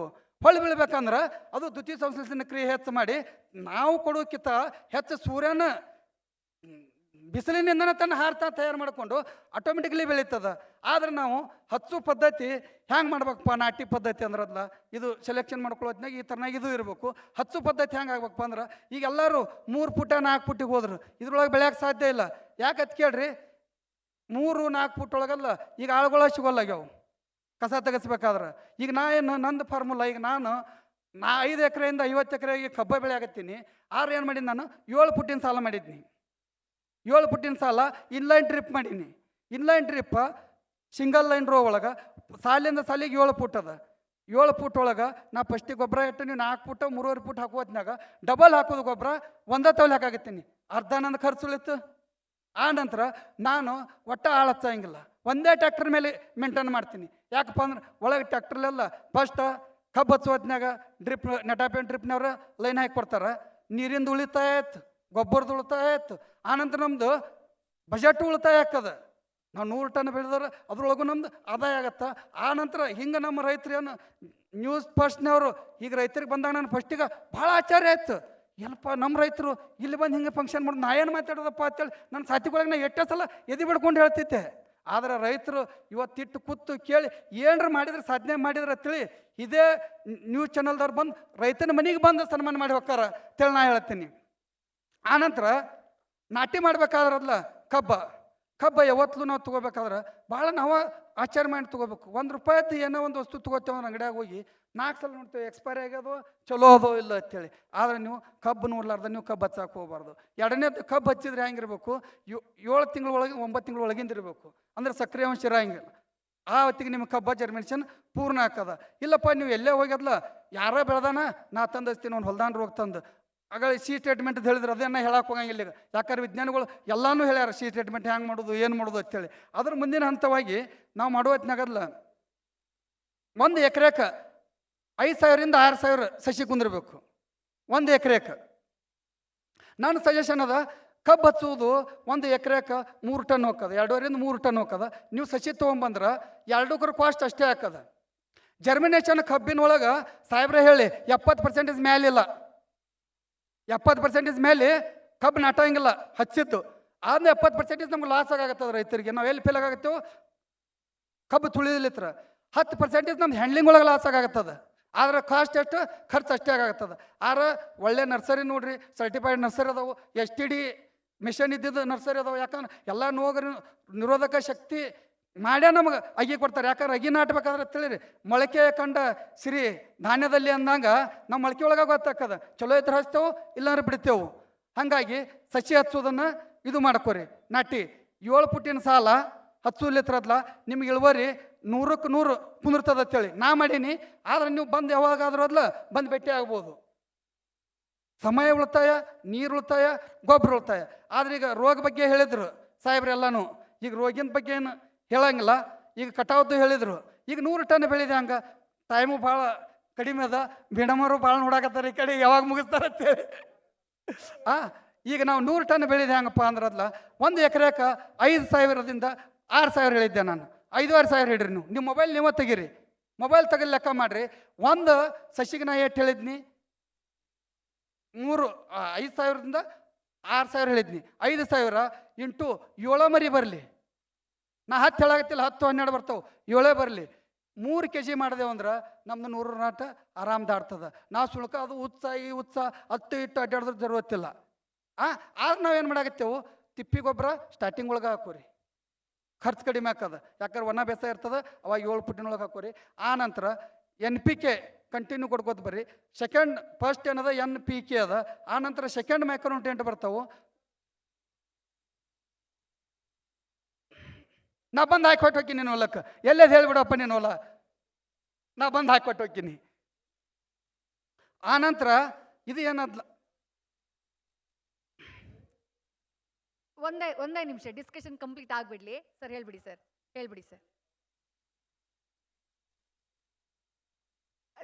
ಒಂದೇ ನಿಮಿಷ ಸರ್.